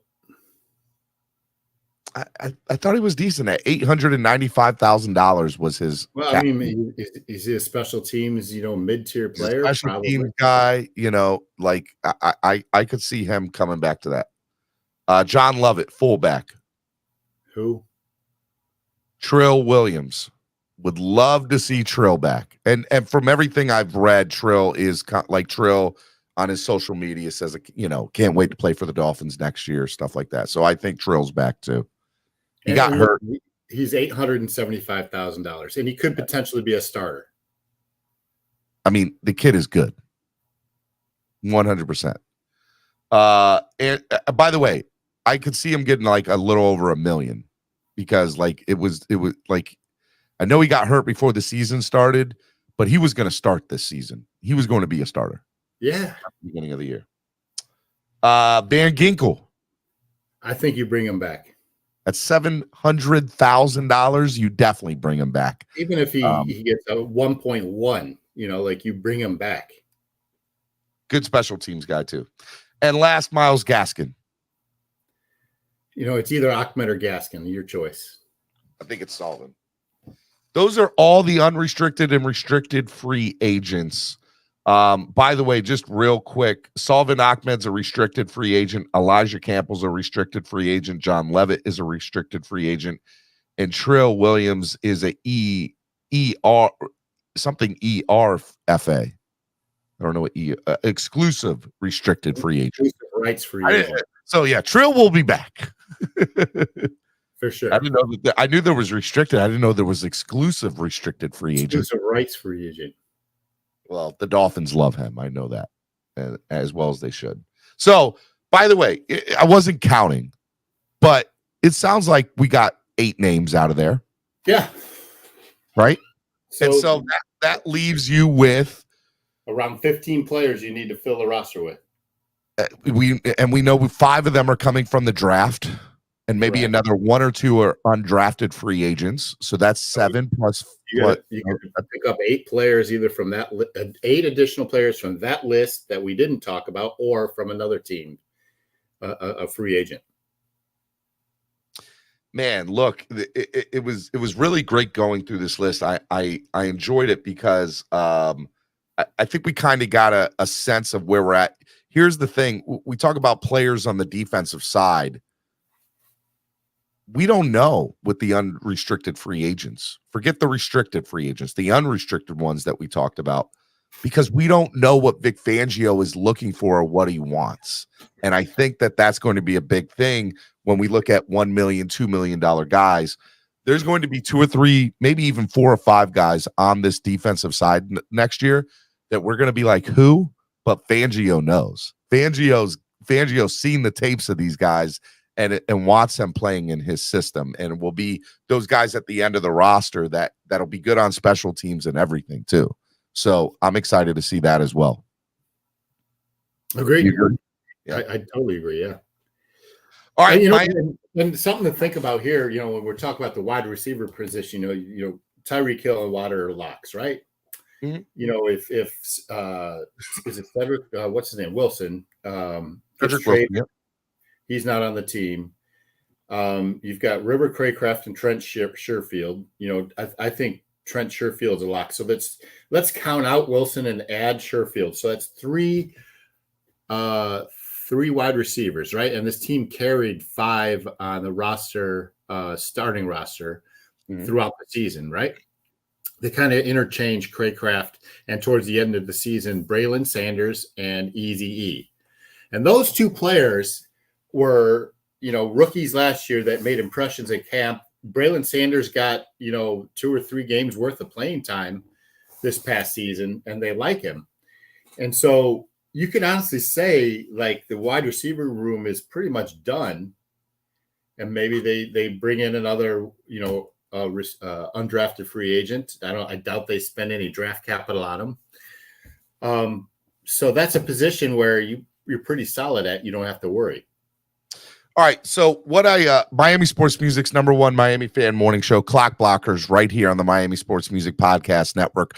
Great discussion this morning. If you missed it, you should go back and listen to it. We talked about the unrestricted and restricted free agents for the Miami Dolphins. Every single one of them. We went step by step. We talked about the positions. We talked about, do we bring them back? Do we not bring them back?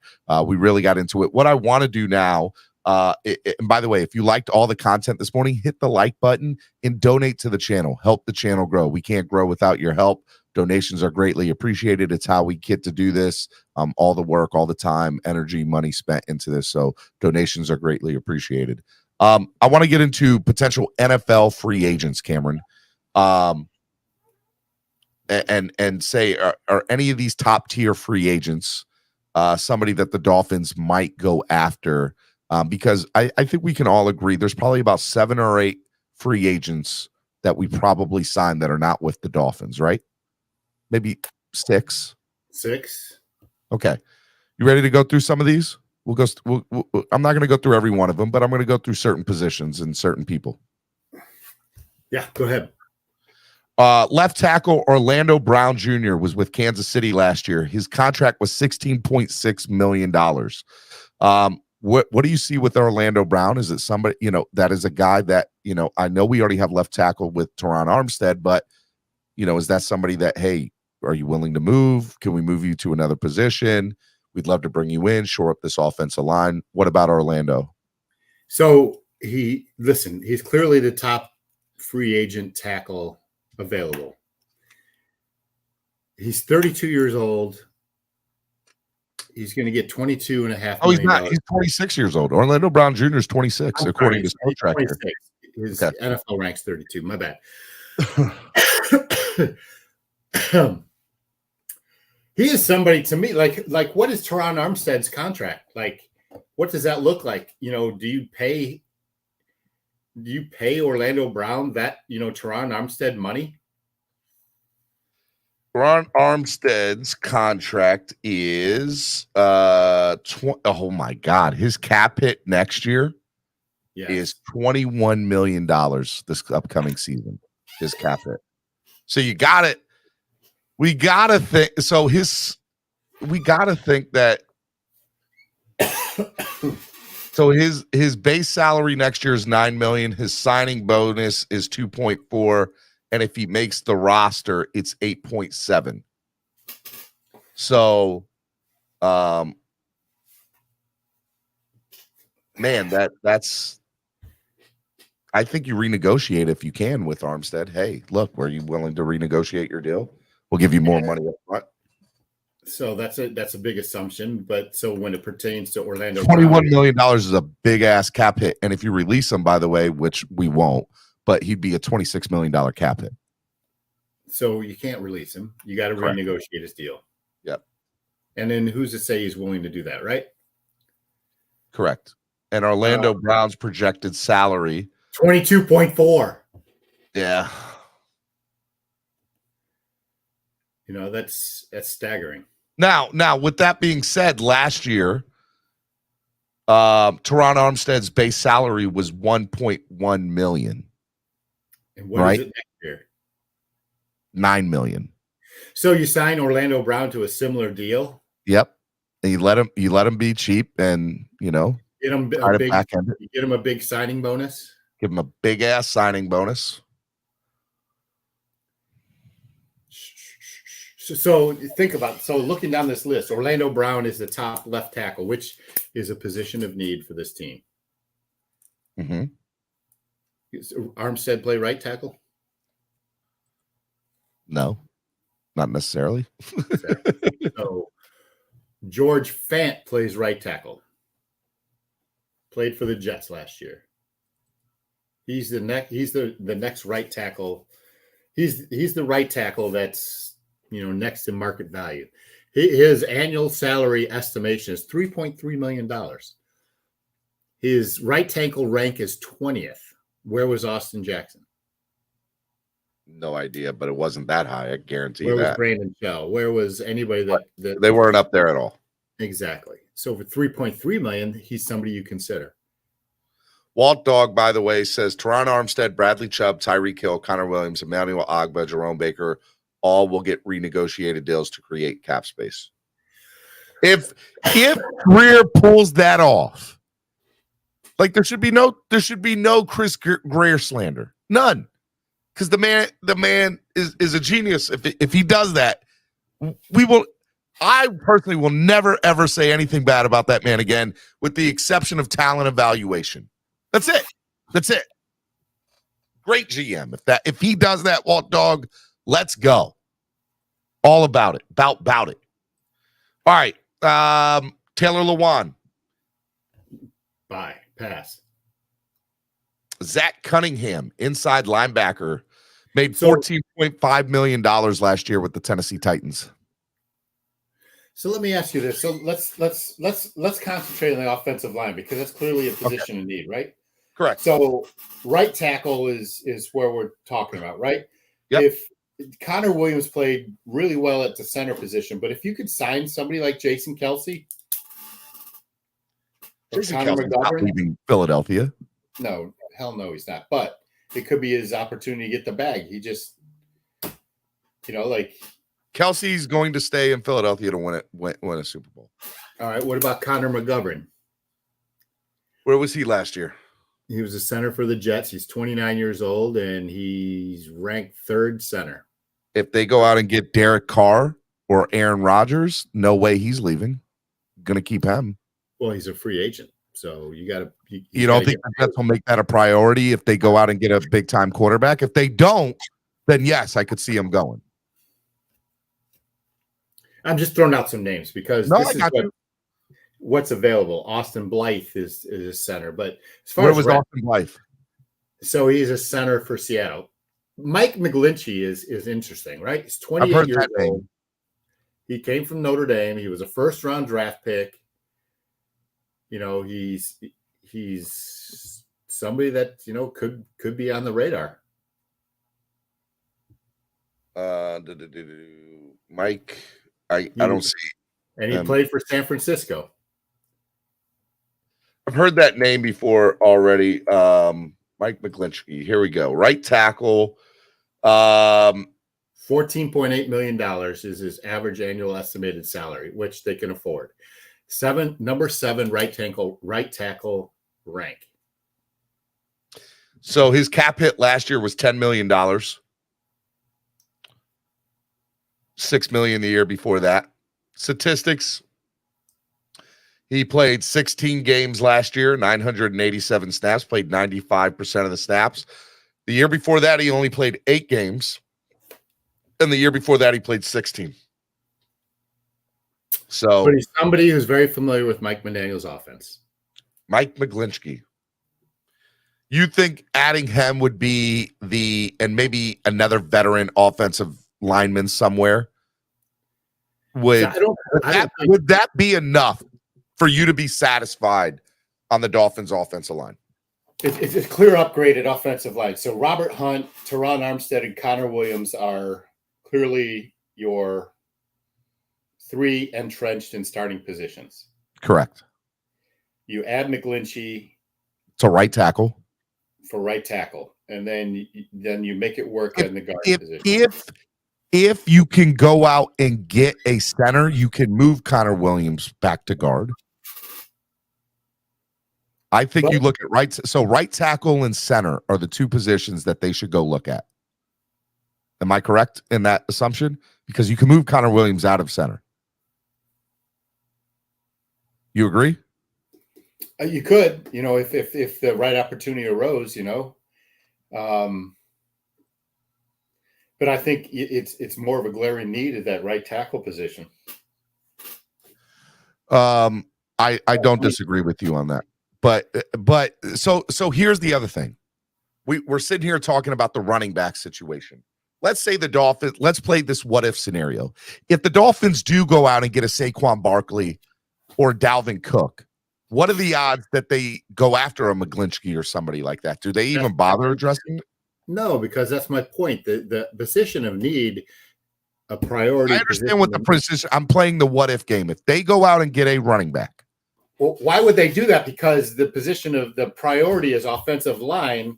We say that it is. We've said a lot of things in off seasons in past and say the Dolphins need to do this. That's what the priority should be, and they've done the total opposite. So there's no reason for me to think that might not happen this off season. It's a possibility. So do me a favor, play the what if game.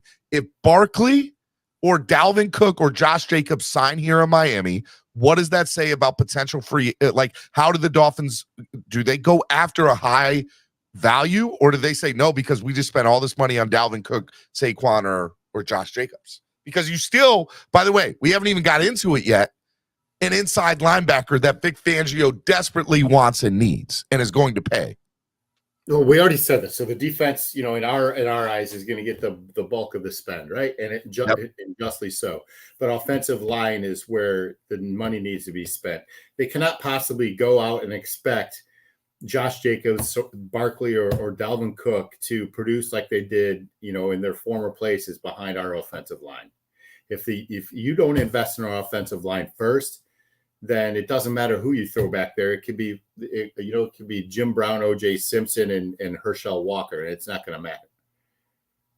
So if the Dolphins were to go out and get Saquon,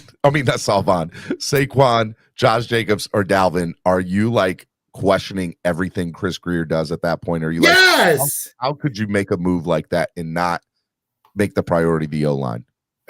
Yes, like Grier would like. And would you also say the same thing for McDaniel too? Because McDaniel probably will have a say in what free agents come here and what don't. Grier, it's on Grier. McDaniel doesn't have anything to do with that in terms of actually going out and get it after a player. Listen, like if Grier goes out and signs one of these big tier running backs before he signs do something to shore up the offensive line, then Grier is who he is, like who we always thought he was. Or what a lot of the fan base think he was. All right, let's go down. Let's talk about some inside linebackers. Zach Cunningham, inside linebacker from Tennessee last year, 28 years old, made $14.5 million. And I'll also say another one out of Cleveland, inside linebacker Deion Jones, $14.2 million was his cap hit last year. They're both unrestricted free agents. I'll put Levante David in there as well from Tampa Bay. He's 33 years old. He's 5 years older than those two guys. What do you think Vic Fangio's looking for as far as an inside linebacker is concerned? Or do you see that he might like somebody better in the draft and he would say, I'll take a second-round draft pick and use that on an inside linebacker? Where do you see the inside linebacker in his defense doesn't have much, like I mentioned, responsibilities in the secondary. They're more play forward type of players in his defensive scheme. Inside linebackers are meant to fill the gaps between the tackles and stop the run, intermediary pass routes in front of them. So, downhill thumpers, think, Roquan Smith type players. That's why I think Landon Roberts is like a cheap, good fit for this defensive scheme. So the players you just mentioned, Zach Cunningham, Deion Jones, and Levante David. So Deion Jones to me is the fit here because he's a speed guy and he's a thumper, right? He's a high tackle guy. Would any of these guys take a pay cut to come play with Vic Fangio in this defense? No, why would you? Like, no player is going to take a pay cut, Steven. Like, it's their opportunity to get paid. They're not going to pass up any portion of the opportunity to get paid just to play for a certain player. Like, that doesn't happen. Okay. But you pay him $11 million a year, $14 million a year. I think that's reasonable. Okay. I mean, look, if there's anything I'm confident about, I am confident the Dolphins address the inside linebacking situation this year. I'm not confident that they make a decision on the O-line. I'm not confident of what they're going to do with the running back situation. And by the way, just want to throw this out there. Walt Dog saying, still have to have talent in the backfield. How do you not talk about Josh Jacobs, this year's first team All-Pro, who won a college football national championship with Tua and Waddle? Shaking my head. Hey, as long as they shore up the offensive line first, I'm all for it. But they gotta shore up the offensive line. I mean, I definitely hear you there. So real quick, you think Deion Jones is obviously the guy there, and by is somebody that you would like, but you agree with me, inside linebackers going to get covered in this free agent market with us. Yeah, I agree. And so a name to remember too is Cameron Good, right? He's an inside linebacker hybrid. Yeah, UCLA product that we got. I love him. He's a good kid. And had a good camp. So there's an opportunity for him. Channing Tindall on the outside, there's an opportunity for him. So, it remains to be seen. I do think they spend on one of these guys. I think, and I would like to see Deion Jones. Big Bop actually brings up a good point. What do you think happens to Jerome Baker with Vic Fangio? He's an outside linebacker, and I think that's where he excels, sideline to sideline. He stays in this defense. Fangio obviously keeps him. Yeah. And where does Bradley Chubb figure in all that? That's interesting, right? Mm-hmm. I mean, you gave up a lot of capital to get Bradley Chubb. So I think, like I said before, the starters on the defensive line, I think Ogba's the question. Emmanuel Ogba's the question. I know. So Solo's good friends with Emmanuel. And I mean, I just don't know what to say about that situation right now. Emmanuel loves it here. He loves Miami, loves South Florida. But if you're the Dolphins, are you not thinking maybe he's a cap hit and we just get rid of him and cut bait? I mean, that's definitely a possibility. What would it save? I don't know. The issue is you re-signed him last offseason. You gave him this big contract. He was a free agent. You give him this big contract. You give him the money. And I just don't now that I'm sitting here and we're talking about it, Bradley Chubb's not going anywhere. Emmanuel Ogba with this contract probably isn't going anywhere. Maybe Jerome Baker is the odd man out there. He's still under contract, man. He's a dead cap hit of $5 million this year. He's only a dead cap hit next year of $1.2 million. So I think Jerome Baker finds a place in this defense. Walt Dog 1234 says you are very naive if you don't think players take pay cuts to go play with certain teams. I actually agree a little bit. You and I have had this conversation multiple times behind closed doors and on the show. I think players do take pay cuts to play with certain teams. You don't think that players are giving up money on the table? I don't think free agents take pay cuts. It's very rare when they do. Here's an example, and I know we're not in this situation. Here's an example of where they do. Tom Brady. When Tom Brady went to Tampa, people lined up to take pay cuts to go win a Super Bowl with him. Yeah, but it's Tom freaking Brady. I'm not saying that, but I agree. That's an exception to the rule, correct? It's an exception to the rule. You look at where this defense was last year with all the injuries and the foundation that it has, and then you bring in Vic Fangio. You see the coaching staff, players. I'm gonna do a swear jar. Excuse my language. They bitch and moan all the time about coaches that they don't like. You don't think that, hey, I can go play in South Florida with no state tax, live Miami life for a full year, and try to be on a winning franchise? Yeah, I'll take $4 or $5 million less to go play there because I don't have to worry about that $4 or $5 million because it'd be taken away if I went and played in California or New York or somewhere else that have big taxes. Of course they take pay cuts. Steven, are you going to take less money to come do the same thing you do in Baltimore to come do it in Miami? Well, that is my dream, to live down there, just so you know. It's so expensive. You're going to take $4 million less? I'd like to get just paid $1 million, Cameron. Can I get paid 100,000, man? All right. Are you going to take 14,000 less? No, because it means a lot to you. I couldn't afford to. These players can afford to. No, they cannot, and that's the biggest misnomer. No, they cannot. I'm talking about players in the first time they're eligible for free agency. Free agent. That's fair. That's fair. If this is the first time they're going to get the bag, 100% fair. But these veteran free agents that are up on their second or third contract, they're better, like players that already have gotten their first free agent contract, that are going after the ring. Like, and if you have the ability to go play with Tom Brady in Tampa, if you're 30 years old and already have gotten paid, 2 contracts, sure. But so let's put that in perspective then. We talked about Deion Jones. He's 28 years old. This is the first time he's up for a big contract, right? He's not taking a pay cut. But Levante David, who had $12.5 million last year, he's 33 years old. This is his second contract he's up for. He might take a pay cut to come play with Vic Fangio at inside linebacker. He just might. Because he's already won his ring. He's looking to play, for a coach that appreciates him, but that's a totally different, scenario. And the running back situation is unique too, to Walt Dogg's point, because running backs just don't get paid in the NFL. It's one of those, I don't know if an anomaly is the right word to use, Cameron, but running backs don't get necessarily the bag that they might deserve in the NFL unless your name is Dalvin Cook or Derrick Henry or Saquon or Christian McCaffrey. And I look at Josh Jacobs, who had a great year last year, and I like him, but I mean, Walt Dog might be onto something. If he wants to play with his guys from college football down in Florida, he's already been on record saying that I might have to take less money than what I'm worth.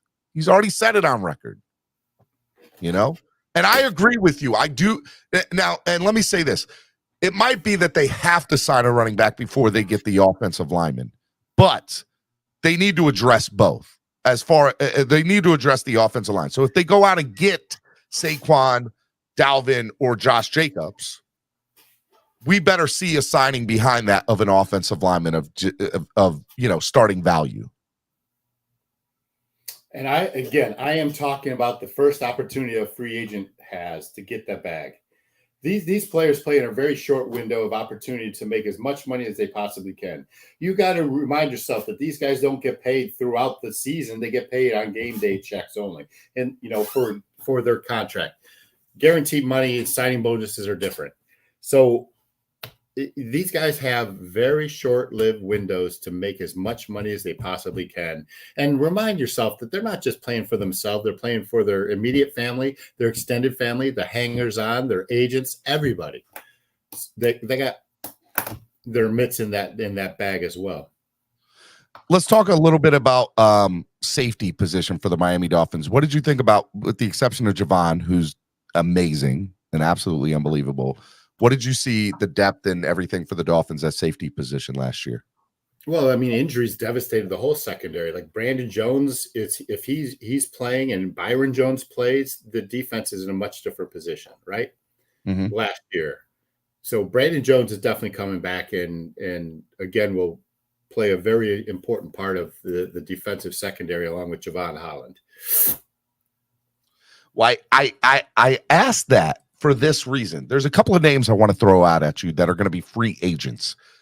Jesse Bates, who played in Cincinnati last year, who has a link. There's rumors to be links to Miami that he's interested in coming here, and obviously Jordan Poyer of the Buffalo Bills. Where do you see maybe Jesse Bates or Jordan Poyer ending up with the Miami Dolphins? Do you see either one of them ending up with Miami? Do you see Miami addressing the safety position in free agency? I don't. But Poyer definitely is a player that fits the scheme and is an upgrade to Eric Rowe, so that it's possible. Yeah, so Jordan Poyer's cap hit last year was $9.7 million. His market value is going to be 11 this year. They project that he'll make his cap hit will be 11 million this year. They think he's going to get a 3-year, $33 million deal. Now, again, the Dolphins could give him a big ass signing bonus and, make it where the cap hit this year is 1 or 2 million, but it might jump up to 10 million next year, whatever that is. But look, I have to admit, I actually see Vic Fangio going after Jesse Bates or Jordan Poyer. I think we will get one of those two guys, or a caliber player like that. There's Jimmy Ward, who's out there, who's who's a free agent from San Francisco. He has a relationship, obviously, with Mike McDaniel. Listen, any opportunity to upgrade the roster, improve the roster, and you can afford it, you do it. Well, regardless of position. Kareem Jackson is not as big as those guys, but he made $2 million last year. He's an unrestricted free agent. He's 34 years old, and he played under Fangio in Denver. So I 100% could see Kareem Jackson coming down to Miami and being a safety here. And that could be, instead of, we talked about, who's the other safety we talked about that's the restricted that we think might come back? Fedulum. Kareem Jackson might overtake that because he's a Fangio guy. That's another example. Elijah Campbell. Like, are these guys? Yeah, are these guys? Going to cost as much as this free agent's going to cost with typical production. So, it's all things that you got to iron out and equate. 100%. All right, just a couple more people. We're going to go up to the top of the hour right here on Miami Sports Music. Hit the like button. Donate to the channel. Help the channel grow. Let's see here. I want to go back to the free agent list. Just bear with me. All right, corners. Marcus Peters is somebody that's available out there. Played with Baltimore last year. Cousins to Marshawn Lynch. Shout out to Marcus Peters. What do you think about Marcus Peters coming? Do the Dolphins go after any corners? So let's think about this, because you've got Xavier Howard under contract. He's coming back, right? Who? X. That's another thing we should probably talk about. What happens with X? What happens with his contract? He's coming back. He is. I think he's going to renegotiate his deal. So, but then Byron Jones is gone, right? Yep. You got. Although I still think Fangio at least talks with him. There's a 2% chance, outside chance, that Fangio has a discussion with Byron Jones and says, "Can we make this work?" Hey, man, would you be? Let me ask you this: would you be surprised if both Byron Jones and Xavier Howard are not on this team next year? Would I be surprised if both of them are not on it? Correct. I guess not, because Fangio's a wild card, and if he thinks that these two, are not worth the money and could get them off the book, figure out a way to get these guys off the books in some way, shape, or form, and cut salary cap and bring in guys that he thinks can produce just as good or an addition of maybe two people to one. I think there's a world where Byron Jones and Xavier Howard are not on this team next year. I could see that with Vic Fangio here. I personally believe X will be here next year, but I could definitely see that it doesn't happen. Yes, he's a $10 million cap hit if he's not here next year. Who, X or Byron? Xavier Howard. His base salary is 1.1. So I definitely think he's here next year. Yeah, X is here next year. Byron Jones is gone. So you got Cater Kahoo, Deion Crossing, Trill Williams. Crossing's interesting. So Cater Kahoo and Trill Williams. They're both here, and they're both great, and I love them both. So think about that, though. This defense at times plays 6 cornerbacks on the field at once. 5, 4. There's a scenario where there's 4 cornerbacks that each play a quarter of the field, right? Yeah. And guess who's also coming back unless he's traded for a bag of footballs? Who's that? Noah. No, look. Woo! Do not get me started. If Noah Igbenogany is on this roster next year, I will lose my mind. I will lose it. I will lose it. That man should be nowhere near South Florida unless that man still lives here and is out of. That man shouldn't be on the Dolphins roster next year. I'm not playing. Do not let Noah Igbenogany be here next year at all. None. Did I mention he shouldn't be here? He shouldn't be here. I agree with you, Steven. I agree with you. Don't let him. You're going to get me worked up right before. 2.5 in dead cap. Worth it? Hell yeah. What does he do? Nothing. Not a thing. Not a thing. Nothing. I agree with you, but I can see where he's back. Send him to Minnesota. See if Flores wants him in Minnesota. Hey, Flores, do you want Noah? We'll send him to you now for a bag of balls. Let's go. Get Noah gone, please. Caslin says Brandon Jones doesn't fit as a safety, but can play the OLB. Get love from the Giants. I don't know about that. I don't know about that either. Yeah, but no, I think Noah's gone, and I think the Dolphins, like Marcus Peters is available. Marcus Peters is like, listen, Marcus Peters is either feast or famine. That guy gets roasted as much as he provides interceptions. I don't think Marcus Peters is someone you want on this team. Bradley Roby, New Orleans last year, 10.5 million last year. Listen, I'm looking at corners. Jonathan Jones of New England, 29 years old, 7 million. Kader Kahoo is going to cost you $870,000 next year. Which means you can go out and get a decent corner from somewhere. No, that means he's a possible starter, Steve. I love him. I agree. Which means you can allocate money in other areas. And you have Trill Williams coming back, who's also on that same contract. So you can spend more on the offensive line. You can spend more in the linebackers. Pete's take said Fangio can teach Iggy, Steven. That man can. Not even Fangio wants to waste his time with Noah Igbenogany, okay? Do not let Noah come back here at all. Bebop. I had one less interception than X, man. That's true, Bebop. That is true. But to be fair, they were a depleted secondary last year, and I know he took a step back from his 3 previous years. But his 3 previous years were amazing, and I just think that with a healthy secondary, X gets. Do I think he has the season that he had the year before that? No, but I think he improves upon last year 100%. So let me ask you this, Steven Daniels: does Byron Jones restructure his contract, knowing that he's going to play a zone defense where he excelled in Dallas? If Byron Jones wants to play for Vic Fangio, he will do that. That's a distinct possibility. But Noah is not getting the fucking franchise tag. You made me swear. There is no way. Well, there's not. No, let me not say that. But I think that relationship with the Dolphins is fractured. And what we don't know, I don't think is the case, but it could be. What we don't know is how other players in the locker room feel about Byron in that situation.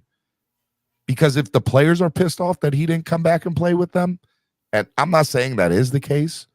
I'm not saying that's even likely the case. I'm saying if it is the case, that could be a whole other reason why he's not back here next year.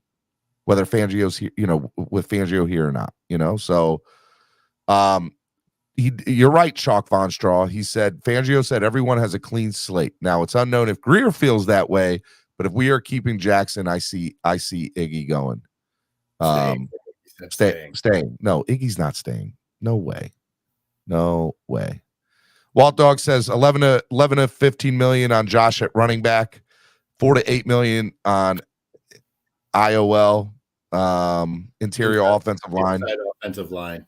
Yep, 6 to 10 on right tackle, 4 to 8 million on a tight end, 6 to 10 million on right tackle, 4 to 8 million at tight end. Well, he's paying two right tackles, 6 to 10 twice. Huh? He's paying 2 right tackles, 6 to 10 million. I think he put it in there twice. I don't think he meant that, but 6 to 12 on linebacker, 6 to 10 on defensive back. Every other signing will be 2 million and below. See, I think it's more than that for right tackle. You spend on one of those guys we talked about. It's more than that on an inside linebacker. Deion Jones is going to want, more than that. So it's I don't think you spend on cornerback or running back outside of re-signing Mostert or Wilson. Plus, those guys are, McDaniel's type of guys. I can see us going after McGlinchey now that I think about it more, I would love to see McGlinchey here. Now you're saying that he's my number one target I want. Because I don't think Orlando Brown takes it. Like I don't see him changing positions. Well, not necessarily teams. I mean, just they talked about getting rid of him for the last 2 years, and from what I've heard, he's pissed off at the front office in Kansas City. But hey, who knows? Maybe Tyreek's in his ear. I mean, that's possible too, right? Like there's that relationship there too. Yeah. So they've been on record saying they're not going to necessarily be as big or as aggressive. That was the word that Chris Greer. They won't be as aggressive this offseason as they were as last offseason. But that doesn't mean that they're not going to go out and get a big name player or two at important positions. Now, the one thing I know we got to get out of here in a little bit, but the one thing I just want to say that you really surprised me with today was getting the transition tag to Gesicki. I want to think about that more. Like that's a very interesting point of view that you have about Gesicki and giving him the transition tag. And he could definitely end up as a Miami Dolphin next year if that's the case, depending on how, Dalton Schultz and other tight ends that will be available this offseason. It'll be interesting. Final thoughts of the day, Cameron. So my final thought of the day, besides, being excited for spring training this weekend and my daughter's swim meet, it's off topic and off sports. And I lived in Orlando for 12 years and I still have a lot of close friends there. And there's an area called Pine Hills, which is affectionately called Crime Hills. And if you saw what happened in the news today, this gunman had shot somebody, came back and killed a reporter and a photographer and a mother and a daughter. And I just want to say my prayers are up for those families, that whole community. But this shit's got to stop, bro. And it's just unnecessary lives lost because of, and I'll leave it at this, of political grandstanding and division, at the highest forms of our government. And it just sucks. And anyway, the bottom line is my prayers are out for those families. And, it's defeating and disheartening to see news like that first thing in the morning. So with that said, man, I hope everyone has a great day and spread kindness and positivity, right, brother? Spread kindness, positivity, and love. Yeah, man. I have a beautiful family and I have we don't get into political talk and we're not going to, but I definitely have my thoughts and feelings about the safety for my children every single day, them going to school, them being out and about, them playing out them playing out in the community. We're friends now, right? So for me, I'm kind of in the same boat, right? Like this weekend, my son's last weekend of basketball. I'm looking forward to that. He's got a game tomorrow night and he's got a game Saturday morning, and then basketball season's over for him. He led the team in points this year, first year playing. So that was really cool. But man, it's, I try to keep it lighthearted, but I know when real life stuff like this happens, there's no way around from it. And we definitely need to face the reality that, change the world has got to happen one way or change has got to happen, and the world's better with kindness, positivity, and love. And that's why I have that as my mantra, because we need more of it in this world. Prayers up, Sean. Prayers up for your community. Tomorrow is Spread Kindness Friday. We will be with Jason Sarney. Jason Sarney will be here. Tell the people where they can find you. I don't like your thing. LeBron is not the simp king. LeBron is the king, the all-time. We didn't even talk about that. We didn't even get to that today. Yeah, you didn't want that smoke, son. Oh, please. Just so y'all know, Cameron and I all the time are texting each other memes and stuff about LeBron and and Jordan. Love it. Get out of here with that guy. I can't wait to get my own LeBron one and put it in my background. They don't make one. That's why. Hey, NASCAR fans, Fontana this weekend should be a lot of fun. I'm excited. Go Bubba Wallace. Go Bubba. All about Bubba. And Yeah, man. I'm excited to watch some NASCAR this weekend. It'll be fun. I hope to see y'all tomorrow right here on the Miami Sports Music Podcast Network. We'll see y'all. Peace. Peace. Switch it up, now we improvising. Go to get in the winter column. Whole squad been trained to go. Been for life, we throw the foe. Singing this just to welcome bro. To a time, to a time. Time to grind, time to shine. To a time, to a time. To a time, to a time.